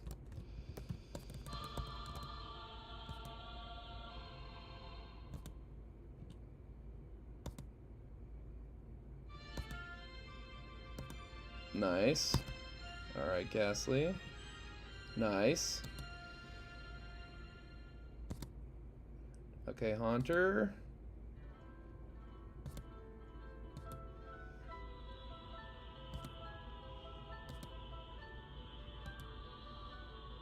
Nice, nice. Alright, this one's going down a little easier. Nice. Nice. Sometimes I swear I just like hit it totally randomly and it works out perfectly, and then other times it's just a nightmare. Alright. Probably like 2 more hits.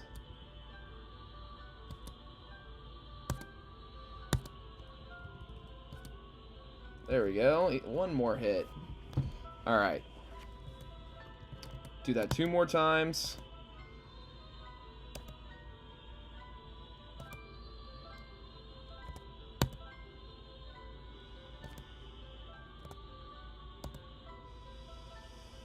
Two more times, 2 more times.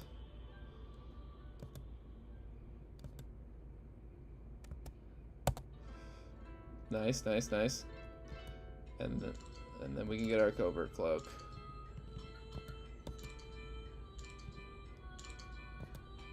We're listening to the Wind Waker soundtrack, by the way. Pretty popular choice here on this channel. This is the song when you meet like the fairy queen, because she's quirky, so you get these like boing, boing.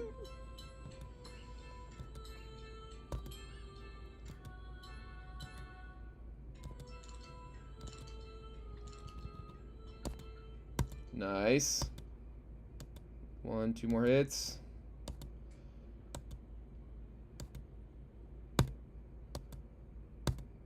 Come on, come on, come on. All right, one more time. One more time with the pinball.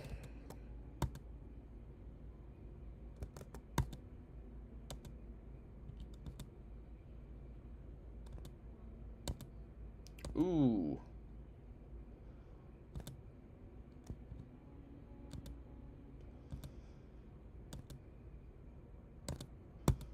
Come on, dude.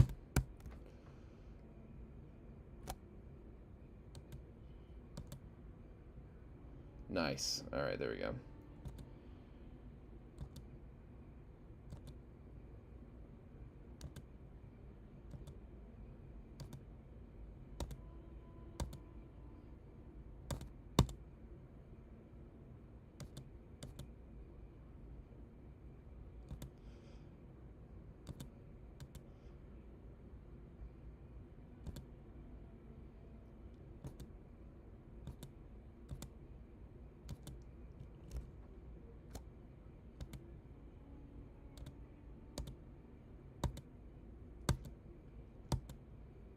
Nice, nice, nice. This is the last one.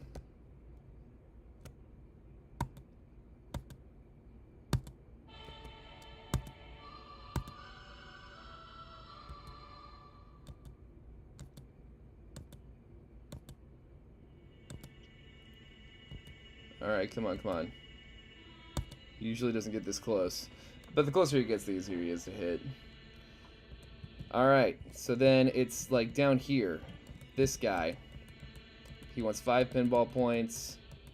Covert Cloak. There we go. Okay, cool. So...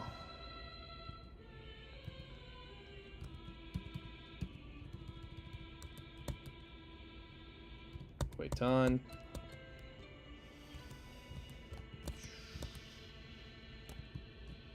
Area side out.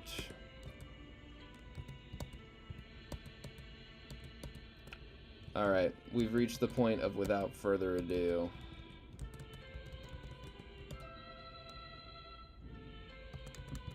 This is the squad.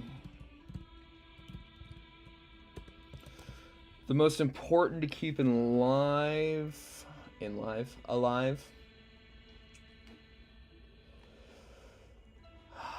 I would think...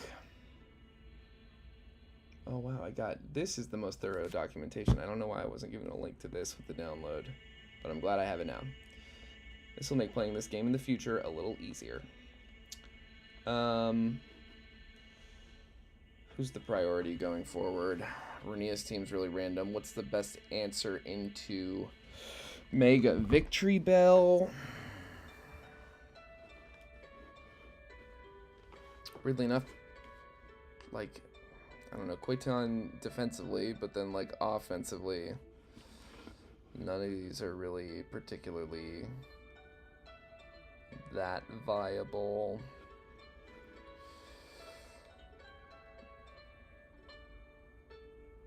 I think we want to keep Greg Kinnear safe. That seems like a pretty reliable thing. I think Debbie Reynolds also could be really good into certain things in the Elite Four potentially, but I really like the second fight Debbie Reynolds could go kind of crazy on. That was supposed to be Orcorio's job, but I fucked that up and killed them with my negligence. Trash into the last 2 Elite Four members, but good use case into the... Well, yeah, pretty good use case into the champion.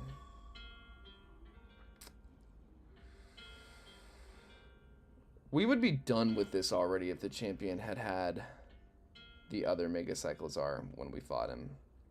Like, literally, this would be over already. And I find that very frustrating. We're adamant. We're adamant.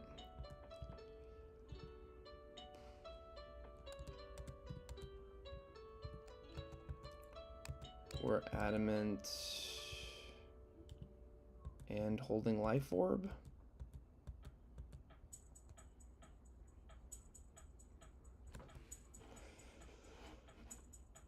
We definitely want to have Gyarados in the Elite Four. I don't know. I mean,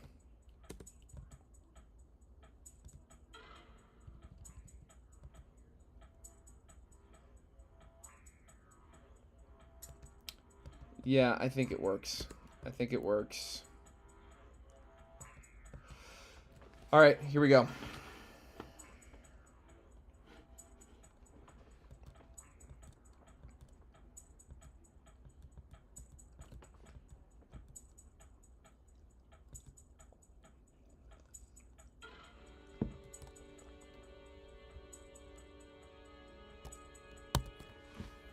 Please kill.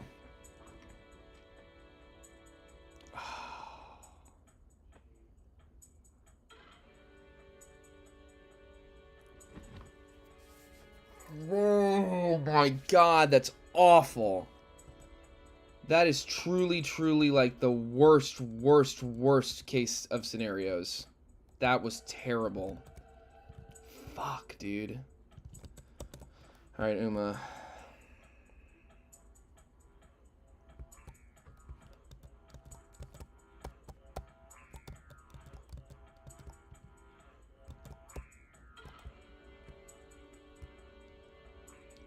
We still outspeed. We eat our citrus berry. We spore again. Earth power.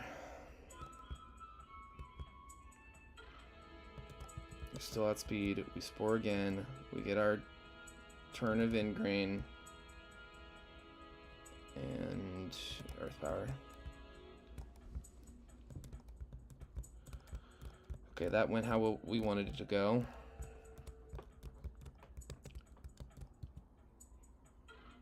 Is this thing gonna use fake out? It almost always does. Now, right, the original plan was to bring Quaiton. If we can outspeed this thing and hit a spore, if we can't outspeed this thing, it fucks us up. But Toadscroll, Uma here, she already did her job. I think we stay in on a fake out. It'll probably hit pretty hard. Okay, could be worse. Outspeed. Oh, that's too bad. That probably won't. Oh, we survive! Oh, and Effect Spore makes that turn useless. That's too bad. Okay, we get one sleep turn. You want to hit Spirit Break, huh? I want to... Oh, Uma Thurman can't be switched out because of Ingrain. It's too bad. Well... You know? Oh, Uma, I couldn't ask you to do anything more. That really helped a lot. I'm deeply appreciative, and I'm sure we'll regret losing you, but... Okay, so immediately we switch to Debbie. I'm a little bummed that if it does attack, it's going to hit Spirit Break, yeah. But we survive. Shields us from... Oh, and as long as it doesn't hit Sucker Punch. But even if it does, maybe the Mega Evolution and the Resistance helps us. Oh, no. I think it probably wants to hit Spirit Break again. This gotta kill, Debbie. Debbie, this has gotta kill. Thank you. Thank you. Whew. Silvally, this is what Quaiton is here to do. Tanks everything. Hit this Thunder Wave. Set these barriers up. Look at us go. Okay, we don't like the Crush Claw, but we definitely go for Flash Cannons for the special defense drop. It stays fully parried. Okay, one death on this fight I can deal with. Greg, you just gotta tank one Dragon Pulse, buddy. Oh, there's no way. Come on, one shot, one shot, one shot. Oh my god, okay. It's +2, but you have an Assault Vest, you're plus special defense, and you hold! Yes, Greg. Yes! Okay.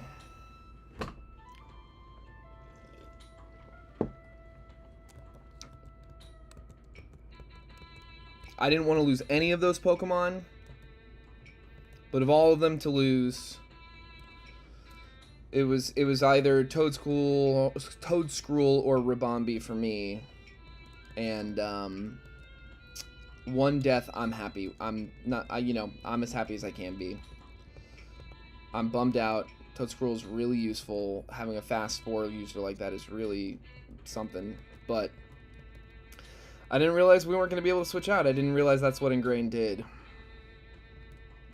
I thought it was just like, giving yourself Leech Seed without taking it out of the opponent, but I guess it also locks you in against probably like Roar or Slam or Dragon Tail type moves that switch you out, would be my guess.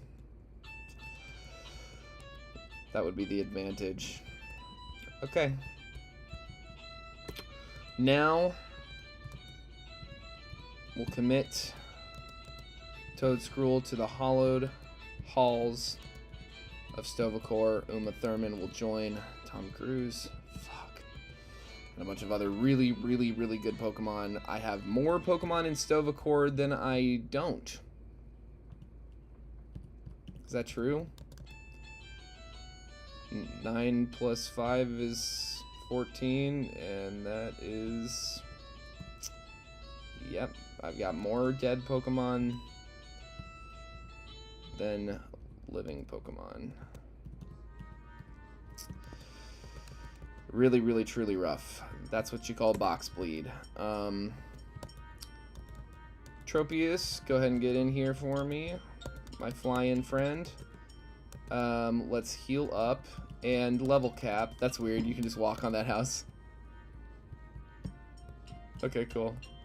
The new level cap. I have it written down. It's 58.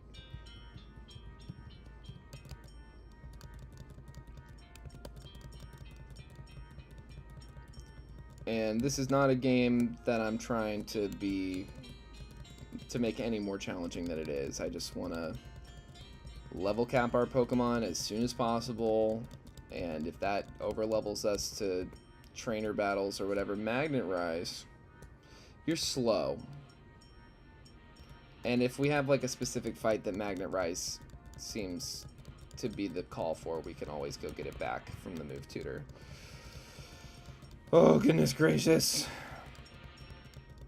Can't believe I lost Lapras on today's stream. I can, but I'm sad. Thanks to everybody watching. Feel free to make fun of me for whatever bad decisions I make. Also, if you want a backseat, I'd be open to hear what you have to say. During any scary fights or team planning things. Dragon Pulse? I mean, it's... If it had like a secondary effect, I might consider it, but it, you know, it's not stab. Huh. Now, pairing this with like Primal Groudon would be crazy. But I don't know that I'm doing that. Leaf Storm. Now this doesn't lock you in, it just lowers your special attack, so this is interesting. Still think Flower Trick. Critting is... Guaranteed crit is crazy. Because it ignores the stat boosts or drops that might be in play, and that's just really valuable. And it's not like naturally... Yeah, the attack stat is naturally better than the special attack stat. Quiver Dance is just kind of there to maybe make us like tankier against special threats and set up Synthesis, and we got Harvest, and we can get the flinches with Air Slash and boost up the Air Splash with Stab. Yeah, I mean, it makes sense. Alright. We've got more encounters available to us, but I'm still kind of holding out on the idea that we should be able to take out Renia with what we have, and then plan exclusively into the Elite Four itself. Get 2 Intimidates into this thing, and it's hidden blizzards. It's a cool Beartic animation. Beartic. Parting shot this thing. Great Kinnear. Ooh, Hydro Pump I don't like. I don't want to see that, actually. But we're strong, and we still have that Assault Vest on, so... And we outsped it. Yeah, that guy's slow. The number one thing I want to keep safe right now, like in my mind, is Passimian. Because the champion, one of the things that made us lose was not having Passimian for the champion fight. The champion fight, here's who you got to deal with. Guaranteed Cerule Edge in the lead. We are not afraid of leads. Like, we can pretty much usually have an answer if we know what they're leading with to, like, plan into that, okay. And then Cyclizar itself is scary. I think the goal is to have either Mudsdale to tank the Miraidon version, or maybe Ribombee, honestly, might be our only chance at outspeeding and hitting Moonblast. Real quick.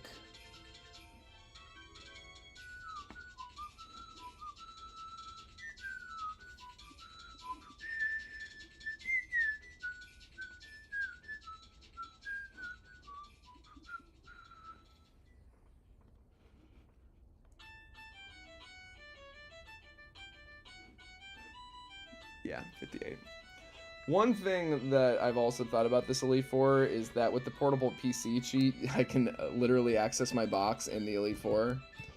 But that seems a little silly. Let's go ahead and bring...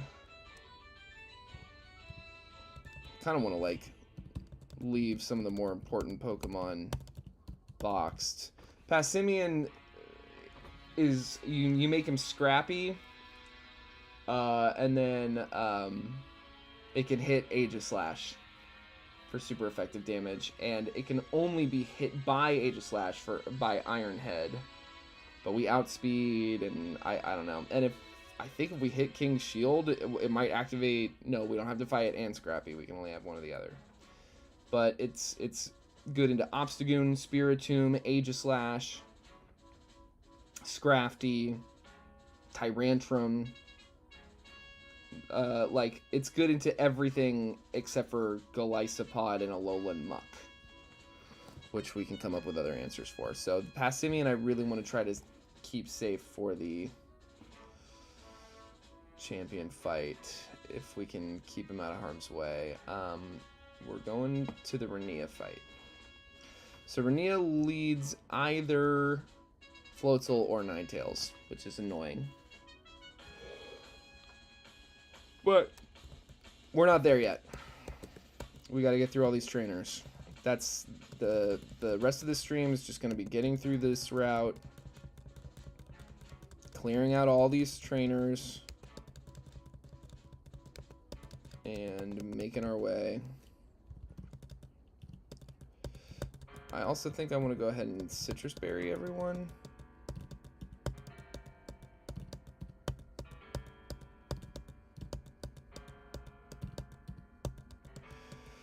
Kind of insane that I only have one water Pokemon, but the Sea of Volkai encounter that we still have available, that I've delayed all the way until now, still. Whoa.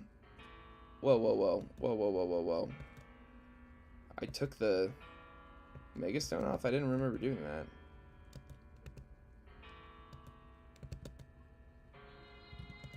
Alan.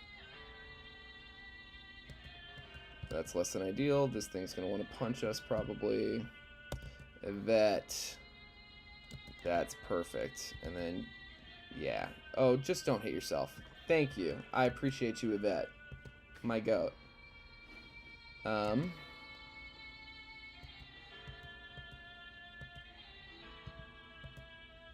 Ooh, scary.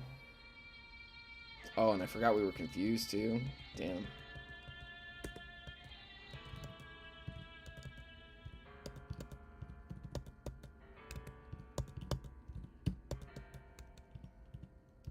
Why did I forget? Whoa, and this thing isn't holding Rebombite anymore? Oh, I gave everyone Citrus Berries. Whatever.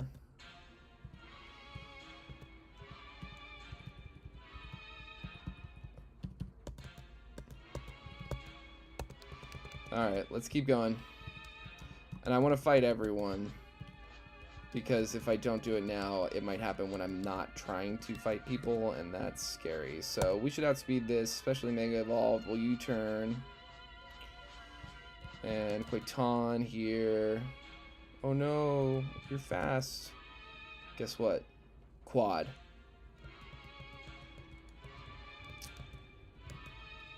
Super effective. Quaiton, you're killing it.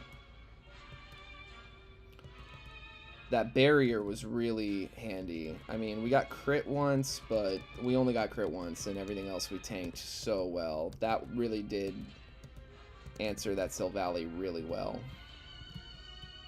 Yeah, we are delaying this encounter as well. We want to see what we need when all is said and done. Yeah, we can stay in on this. Oh no, they locked onto us. She locked onto us. Probo Pass has gender. Yvette, get on out here and hit this air slash. Thank you, baby. Yeah, Tropius is kind of weirdly goated in this game. I almost want to look at the changed thing. Pokemon data. What is this order? Oh my god.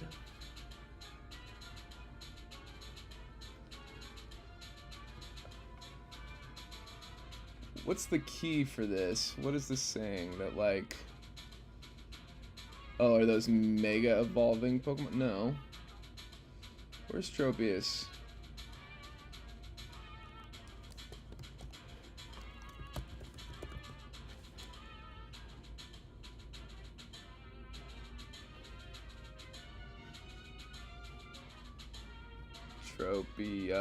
Tropius.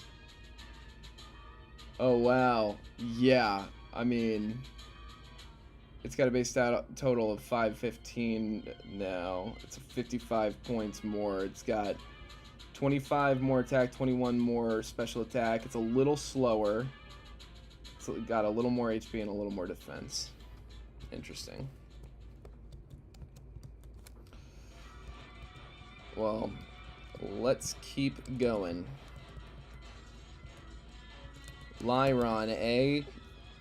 Get thunderbolted, bruh. Oh, you thought that was gonna be super effective, didn't you? No, no, no. We don't misclick here. I don't just click through. And earthquake. Cool.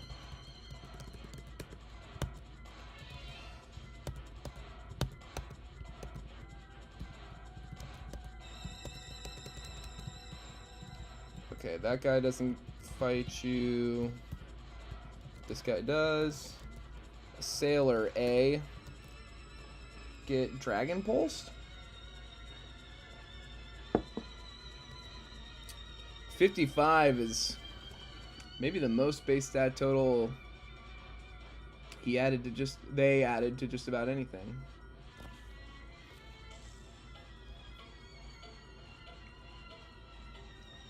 Yeah, I mean, this is the most buffed Pokemon in this whole Pokedex, it looks like. Megas and all the... This is cool. This is really cool.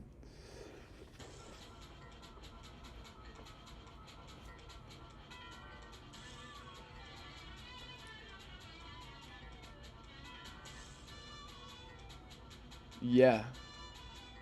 Yeah, Tropius is the single most buffed Pokemon as far as the amount of points they added to it, except for Dusktox also got 55 extra base stat points. That's so interesting. 50 on... Is that Patch? Yeah, 50 on Pachirisu makes sense. This thing is tanky as hell whenever I've fought it. Yeah, 20 more special defense. Alright, let's keep going. Flapple, A. Wailord, A. That was scary. That was a hard one. Alicia, you're hiding on that tree pretty good. This Thunderbolt, see what it does. You get paralyzed. We can U-turn, why not? Bring in Yvette. We're just talking about you. And your banana. Okay, okay. We want to hit a bug move, I think. This thing wants to hit a poison move, I'm guessing. I think we... Yeah, Quiver Dance. Quiver Dance. Air Slash, see if we can't get these flinches. No. We're not getting poison, though. That's exciting.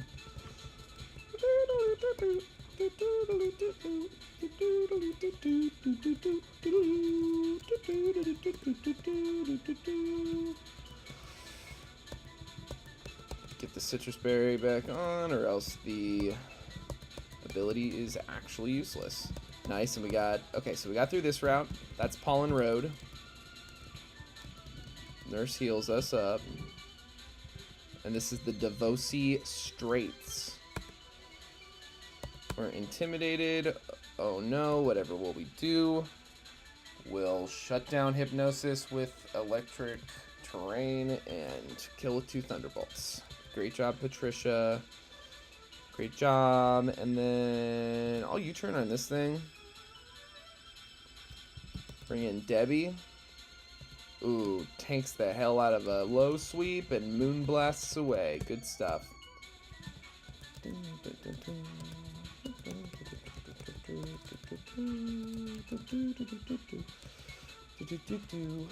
Caracosta, meet Thunderbolt.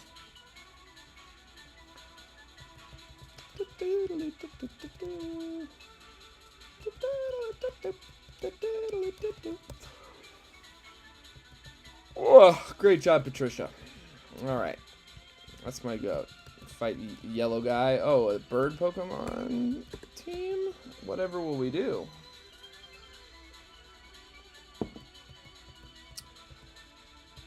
Oh, man, I miss our Oricorio so much. Oh, whoa, Patricia. With the Dragon Pulse. Leonidas. Get Thunderbolted.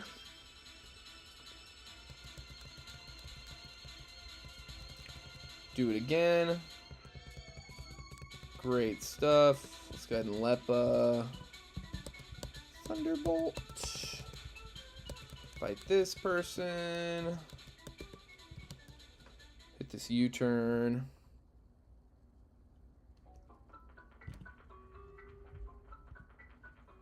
Yeah, Quaiton comes in. Flash Cannon. Yeah, good stuff. And then Go-Goat A. We don't have any ice moves, but we do have a vet who should resist whatever this thing does really well. Yeah. Ooh, not a Rock Slide.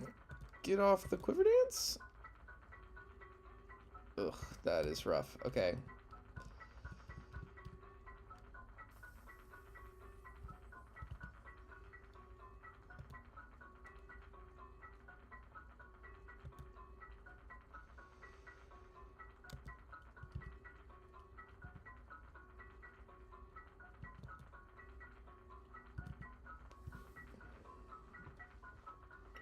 This thing's going to want to hit some ground move, I would imagine. Let's bring in Greg.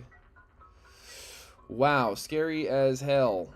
And yeah, really, really scary. Why would you hit Leaf Blade into Charcat? Let's Intimidate again.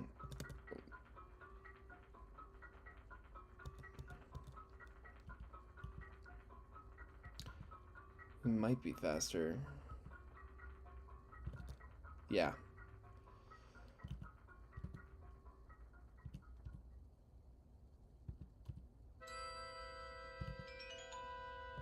It hasn't hit a ground move yet.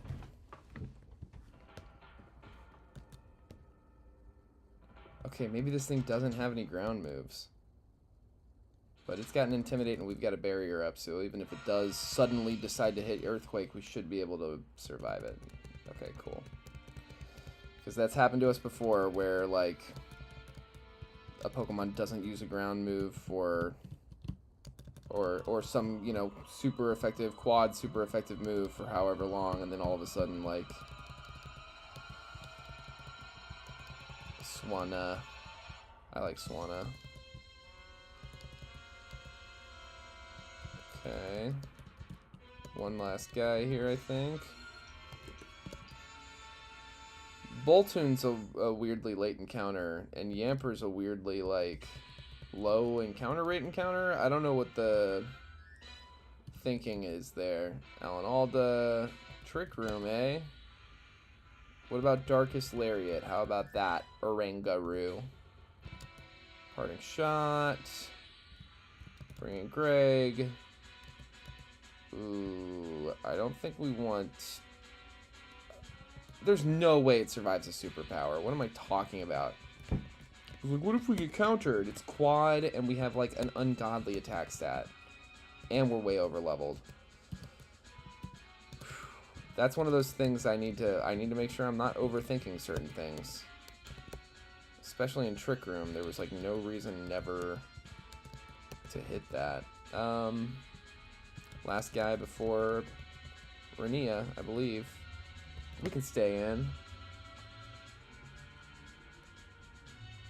Oh no! Oh, scary. Crab bomb in a bowl.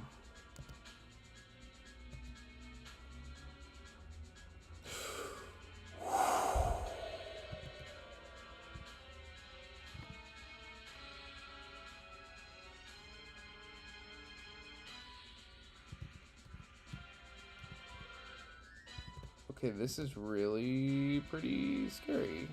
Parting, okay, but parting shot's not gonna do anything because of hypercutter.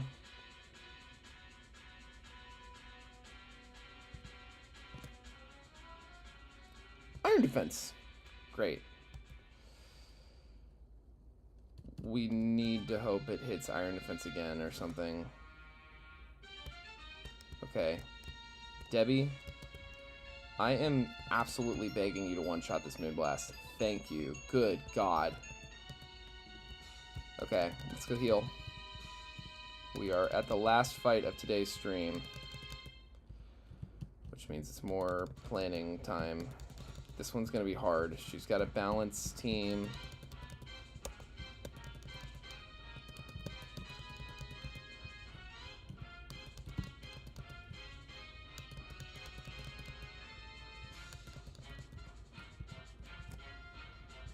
There she is. Why does her victory bell look like that? Scary. Okay. Let's pull up this team sheet. We can look at it together as a team real quick. Suss out type stuff. Okay.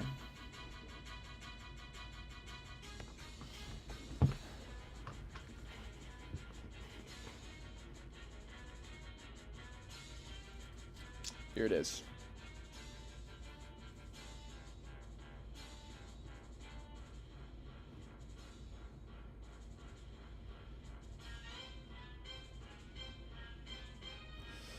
Okay.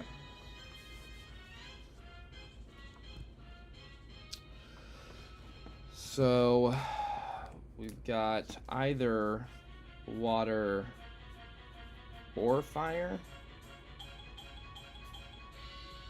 To start, I think it's almost always Ninetales in my experience. Not positive of that, but it feels like it. And then we've got Fire Ghost, Rock, Spiritomb, so that's Dark Ghost, Aurorus, Rock, Ice. Oh, Beware. That's normal fighting.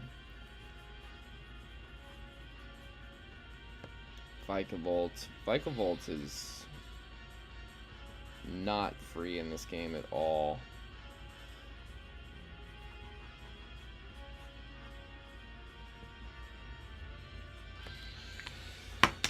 Okay. So, if it's Floatzel, it knows only water or ice moves. If it's Ninetales, it knows a little more spread. Fire, Fairy, and Psychic. God, I wish we had Dugong. Still.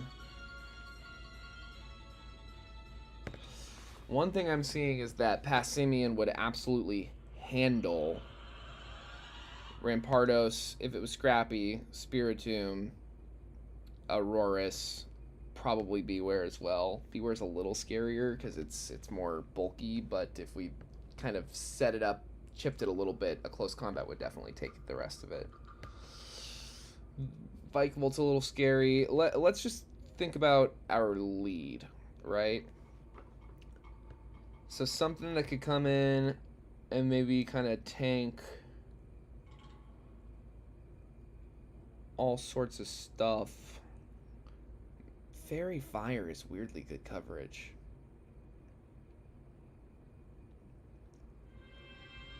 A water type of our own, I think, presents the best option. So, probably Gyarados. Don't want to get Will-O-Wisp as Gyarados, but we can always... Well, what would we do if a Will-O-Wisp came out? Do we set up a Lumberry, hit a Dragon Dance, and then do the Aqua Tail? Well, I think that works. And if it's Floatzel, I mean, there's other Lumberry things that could come up. Poison from Victory Bell, Thunder Wave from Aurorus, Burn. There's another Will-O-Wisp from Hisuian Typhlosion or from Lava Plume in front of the Parade. So Lumberry does seem like a good call. And then, yeah, Dragon Dance. Okay, we lead Gyarados, I think, is a good thing to do. And let's put this Lumberry on. Let's see if there isn't some other Pokemon that he would have to be the answer to, but I don't think so. Now, let's go back to the browser.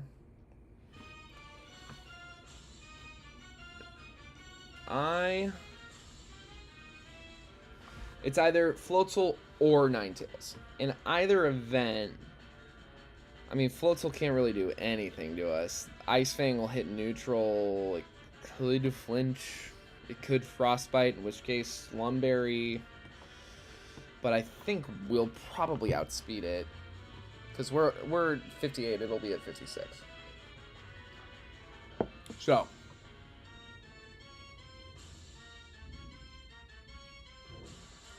Let's say Vikavolt comes out and tries to hit Supercell Slam. Acrobatics U-turn. Yeah, this is a physical Vikavolt. If she has one, it's physical. If she doesn't have Vikavolt, she's probably sending in either Rampardos or Aurorus.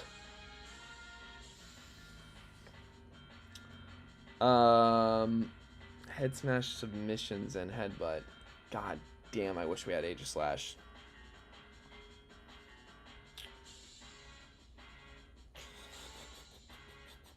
I mean, Stamina, Mudsdale seems good into Rampardos.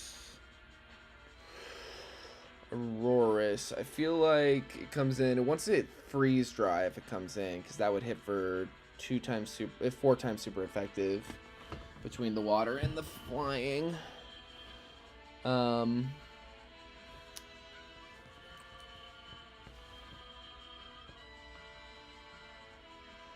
We switch Passimian into that and just kill it. Nothing has Intimidate or anything that should set off or is guaranteed to set off our Defiance, so I think we go Scrappy.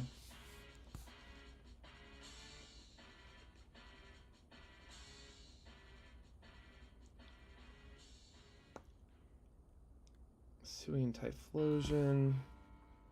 Almost. Let's go back to the game. So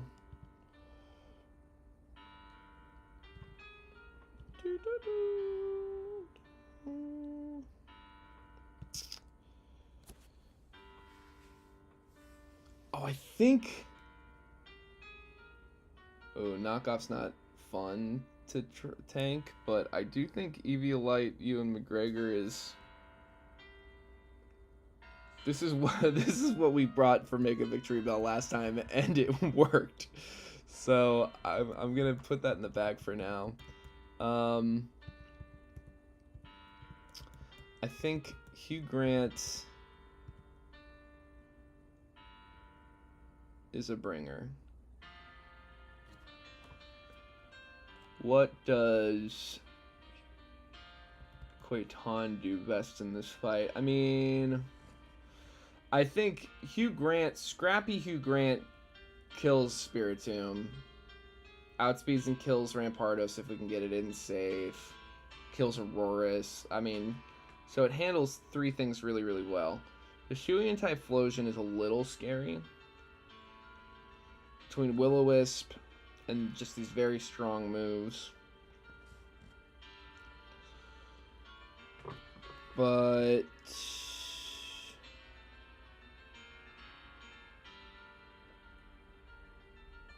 weirdly enough, it doesn't really stand much of a chance against... Oh, actually, what am I doing? It's Incineroar. For sure. Into Hisuian Typhlosion.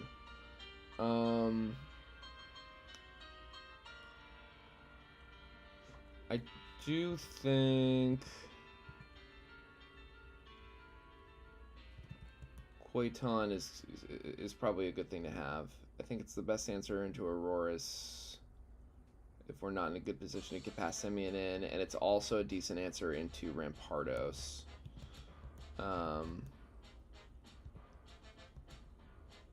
I don't see a huge use for Debbie Reynolds. I mean, the one thing I can think of is taking out Beware. What is Beware's special defense spread here?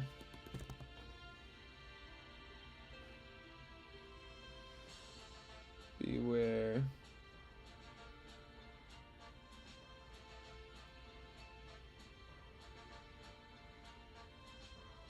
Special defense is trash, actually. It's only 60. Hammer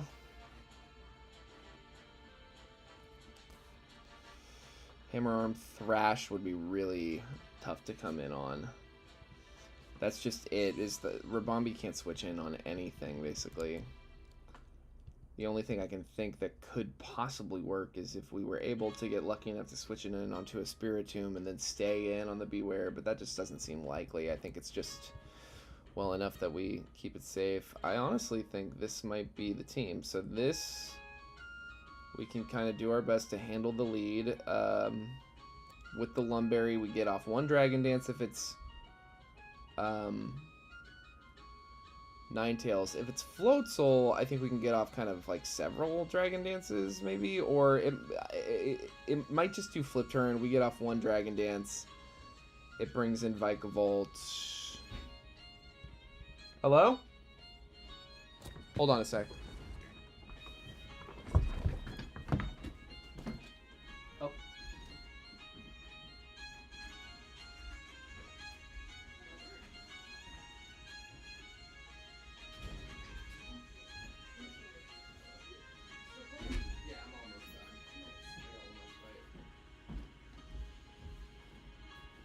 Okay. Sorry about that.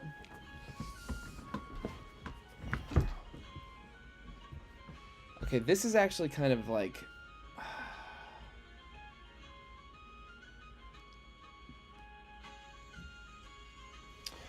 Is there any reason to keep the flying on Gyarados and not Mega Evolve it? This is kind of really like the team I would bring if I could guarantee Ninetales, but I can't guarantee Ninetales, and if it's Floatzel, that could potentially be really bad. We get hit with Flip Turn, Chip, bring in Mudsdale on Vikavolt. That's only if it sent out Vikavolt. If it sent out like Aurorus or Rampardos, we might be able to one-shot after a Dragon Dance and an Aqua Tail, especially if we Mega Evolved. If we Mega Evolved, we'd get rid of our Freeze Dry Quad weakness, our Ancient Power weakness, our Head Smash weakness. But then we can't have Lumberry if we Mega Evolve. And then we're vulnerable to Ninetales and Will-O-Wisp.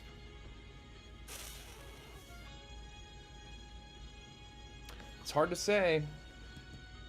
So what's the contingency plan? If this is the team I bring, and it is Floatzel, who do I send out against Floatzel long term? I mean, I guess we just keep switching Kevin Klein back in and hitting Intimidates. I mean, yeah, as long as we keep Kevin Klein safe, we can switch it in kind of over and over on Floatzel. And it's not the most... I think that actually does work. Okay. I'm not seeing anything here that makes sense to bring over anything that I am already bringing. Yeah, I'm really not.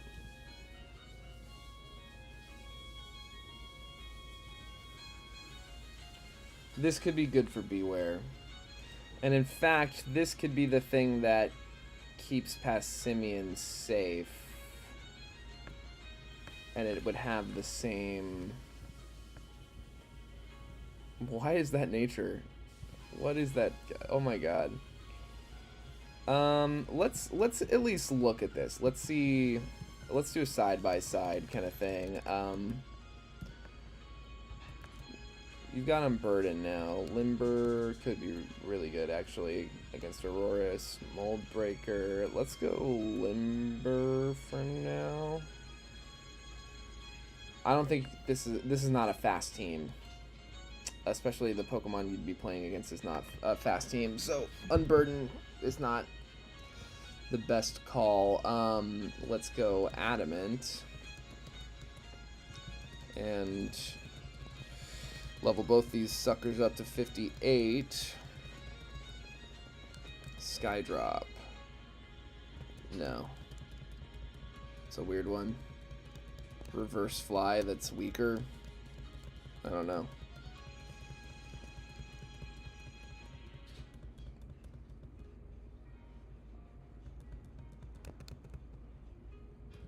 Oh, right, but one of the big things we were hoping to do with this is... No, stop.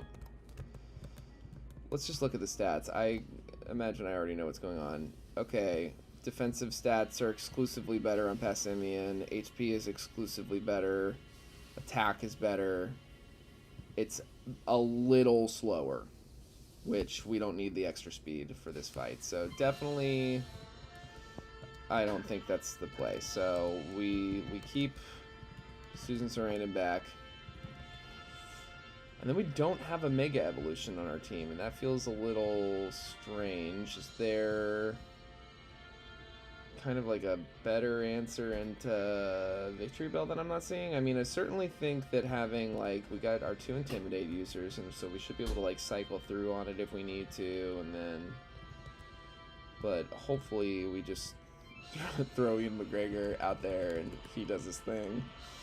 And if this is Ewan McGregor's final fight, then either way, because he's not coming to the Elite Four.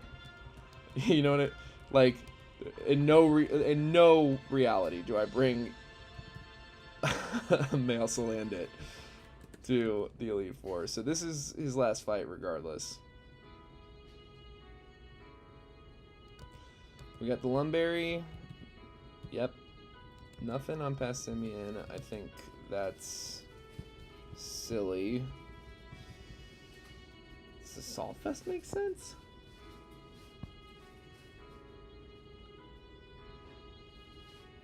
I mean, no. Life Orb's the risky play, I think. I think right now we're in a position where we are... Let's see here. Can you show me Focus Sash?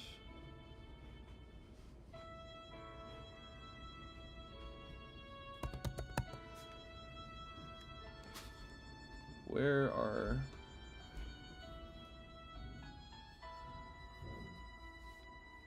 was the thing I found about where to find different items?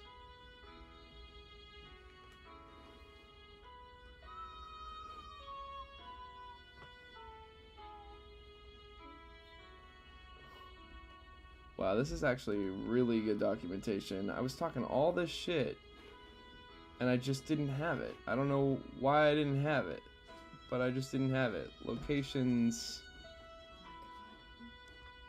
Really? I'll explain later. That's so funny. Yeah. Where focus sash. Because if we could get focus sash on the Passimian, I think we can definitely bring it. But I can't find. I feel like it would be in Misk, but it's not in Misk. Boss fights, it's not in boss fights. I literally. Where did I figure out where the covert cloak was, huh?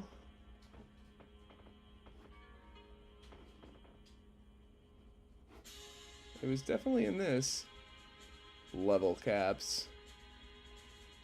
All sheets.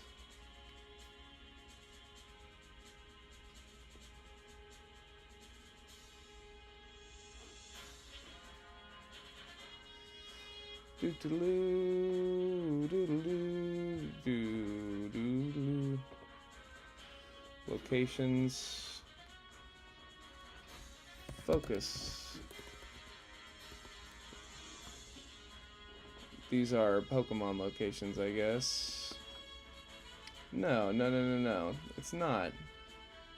Do we just not get Focus Sash in this game? Yeah, I guess you have to steal a Focus Sash from if you want one.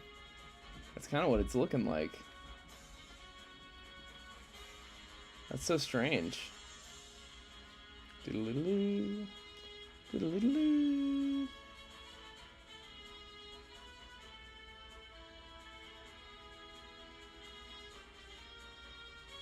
Yeah, I'm not seeing it. Focus band or sash. That's pretty obnoxious.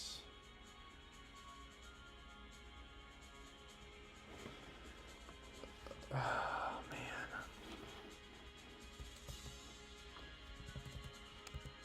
Well, we know we want to go scrappy.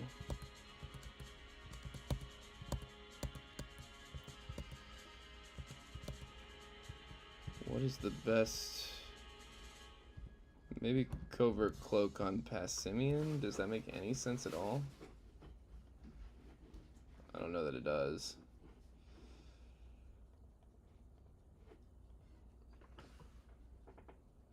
I mean, all added effects, it would save us from burns. The possibility of burns. Put on some different music. Ran out of Wind Waker. Sorry about that.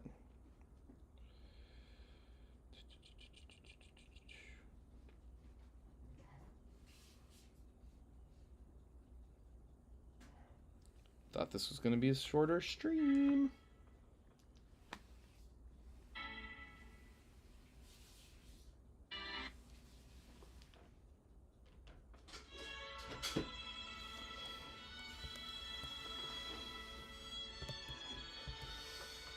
Yeah, okay. Covert Cloak seems good-ish.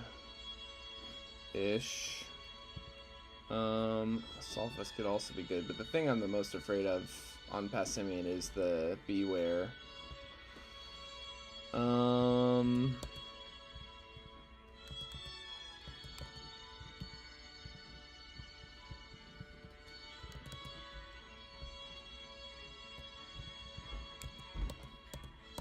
Check these abilities.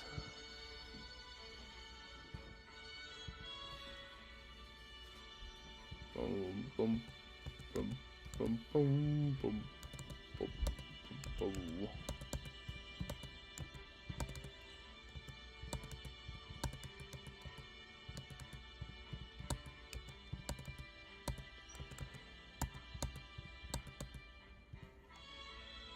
Well, there's no chance of attraction, and there are no steel-type Pokemon, so neither of these abilities come up. But this...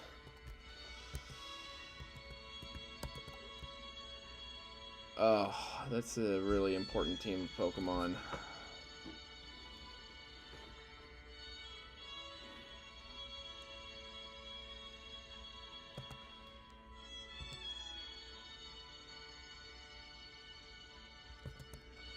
Here we go.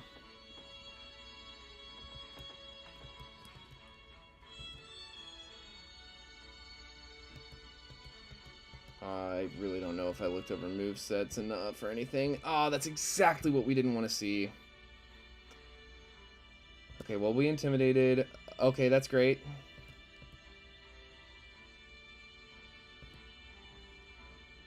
Do one more. Miss a Hydro Pump. Miss one of them. What is this guy? Well, we set up... How many Dragon Dances just then? 4? Get Aqua-tailed.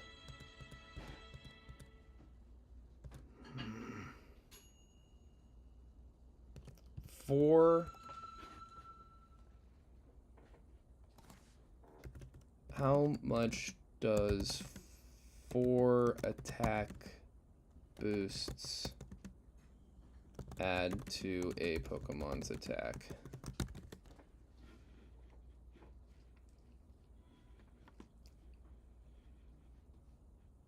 +1 is 150. +4 is 300%.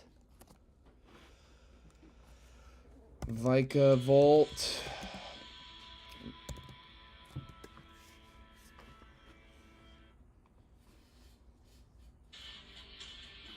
$90 defense. I mean,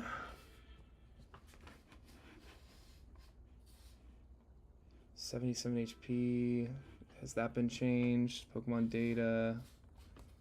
Vikavolt. It's playing like the end of all of these songs. What the hell?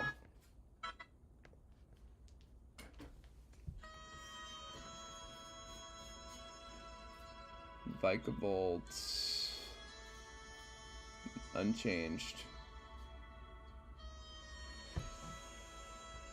It doesn't have... So 300% of our attack, we're looking at an attack stat of nearly 600. Pokemon damage calc. I usually don't do this sort of thing. Not because I'm against it, but because I just don't usually think to do it. So we've got a level 58 Gyarados with an attack stat. Let's make it adamant. An attack stat of 198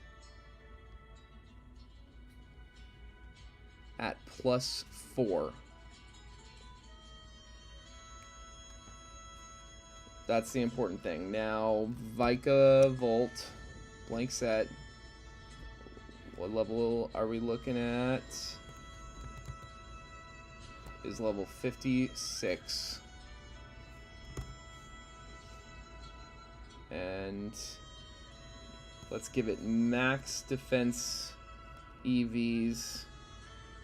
What's that? 252, right? And let's give it a plus defense nature, right? And then Aqua Tail.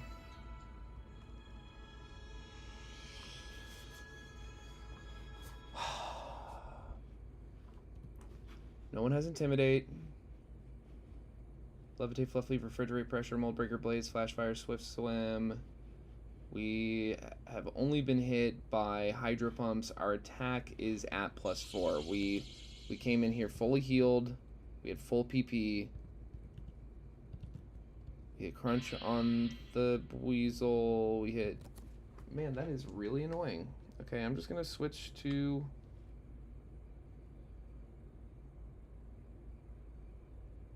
Donkey Kong music real quick, I guess, because these videos are all playing at the very end of the video. Oh, let's do Pokemon music. Here. This is great. We'll start playing in a sec. Oh.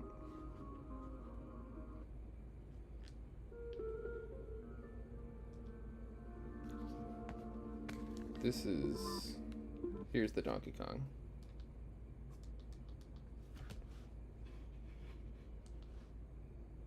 I'll play in a second. According to the damage calcs,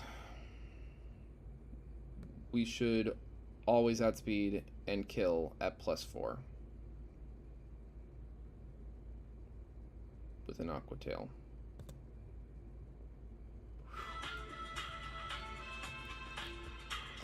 Aurorus, I believe, should be the same story. Yep. Does this thing have a prio move? No.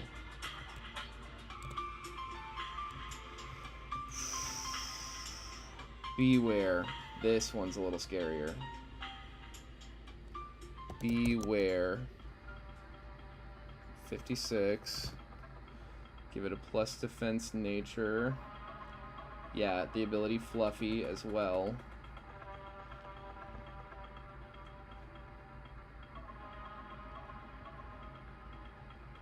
Okay. This does not one-shot. So, this is a little scary. I believe the play... It's not going to hit Hammer Arm and slow itself down against a Gyarados. It should never hit Hammer Arm. And even if it does, we're going to come in and Intimidate. And then it has Fluffy, which makes it more vulnerable to fire-type attacks. So, Alanaldo, come in. Hit this Intimidate.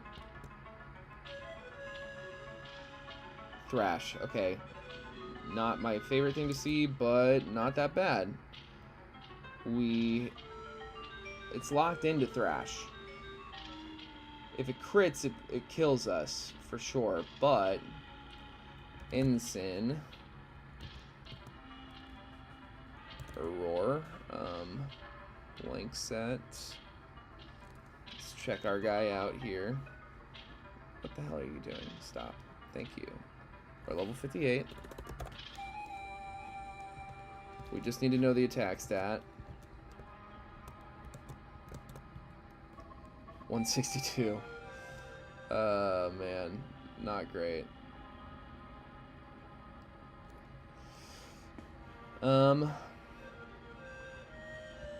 Could be a lot worse though. Good work with the EVs there, that's good. Okay. Flare Blitz.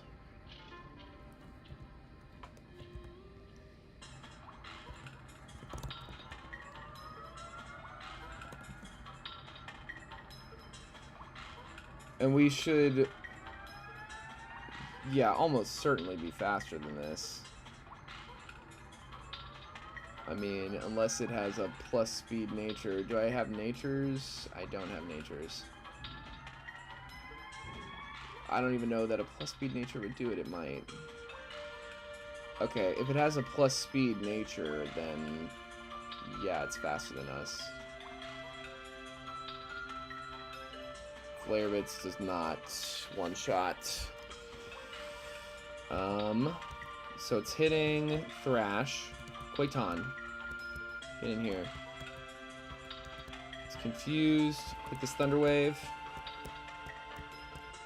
It's confused and para.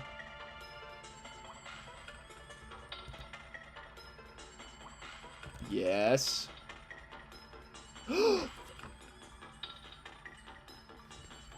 Yeah, of course it crits. Of course it crits. Fucking... Some of the fucking luck that I've had in this game. It's not gonna crit again. Oh my god. Hugh Grant, that was the biggest hold of all time. and I can't tell you how sorry I am to have put you in that position. God, we lost our only Steel-type Pokemon that we had left. Outspeed. Ewan. R.I.P.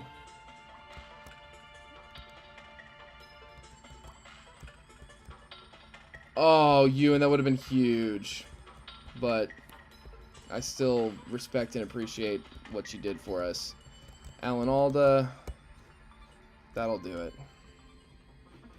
Oh, I need to update the death toll and the badge count. Which I will do. So that is the last fight before the Elite Four. And now the goal. Wow, wow, wow. Cannot believe how close I just came to losing the goddamn Passimian again. 18 deaths. I do believe that's quite a bit more than I had last time going to the Elite Four.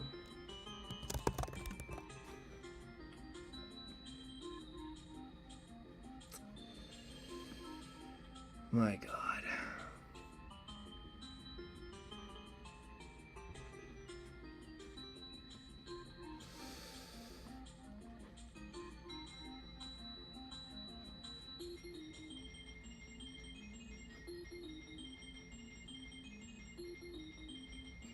But we're still alive. The attempt is still alive. We still have some really, really good encounters, including Groudon and Rayquaza that I've left totally untapped. Might bring one. I don't know if I'm going to give myself a double restricted Elite Four team, but one restricted I might do because I wiped to the last Pokemon of the champion, and I wouldn't have if it had Mega Evolved into the other Pokemon. I cannot stress that enough. It had Mega Evolved into the Electric-type Cyclizar, I would have won. Wow, Hugh. Hold of the century. My God. I knew Beware was the scariest one. I can't believe it crit Magnezone. 2 barriers, 4 defense boosts, paralyzed, confused, like, it wasn't the best thing in the world to leave in, but it really coulda, shoulda not been crit. That was crazy. The one hit it gets in on us, it immediately crits. It's just, critical hits fucking suck. Well, okay. That's gonna be it for today. Yeah. Which will probably be tomorrow night. But I'll know for sure a little later. And if it is tomorrow night, I'll schedule that immediately. And yeah, I'm gonna look into what encounters we might want to get from the encounters I still have left available, and I'm gonna study these Elite Four teams as much as I possibly can, without driving myself insane.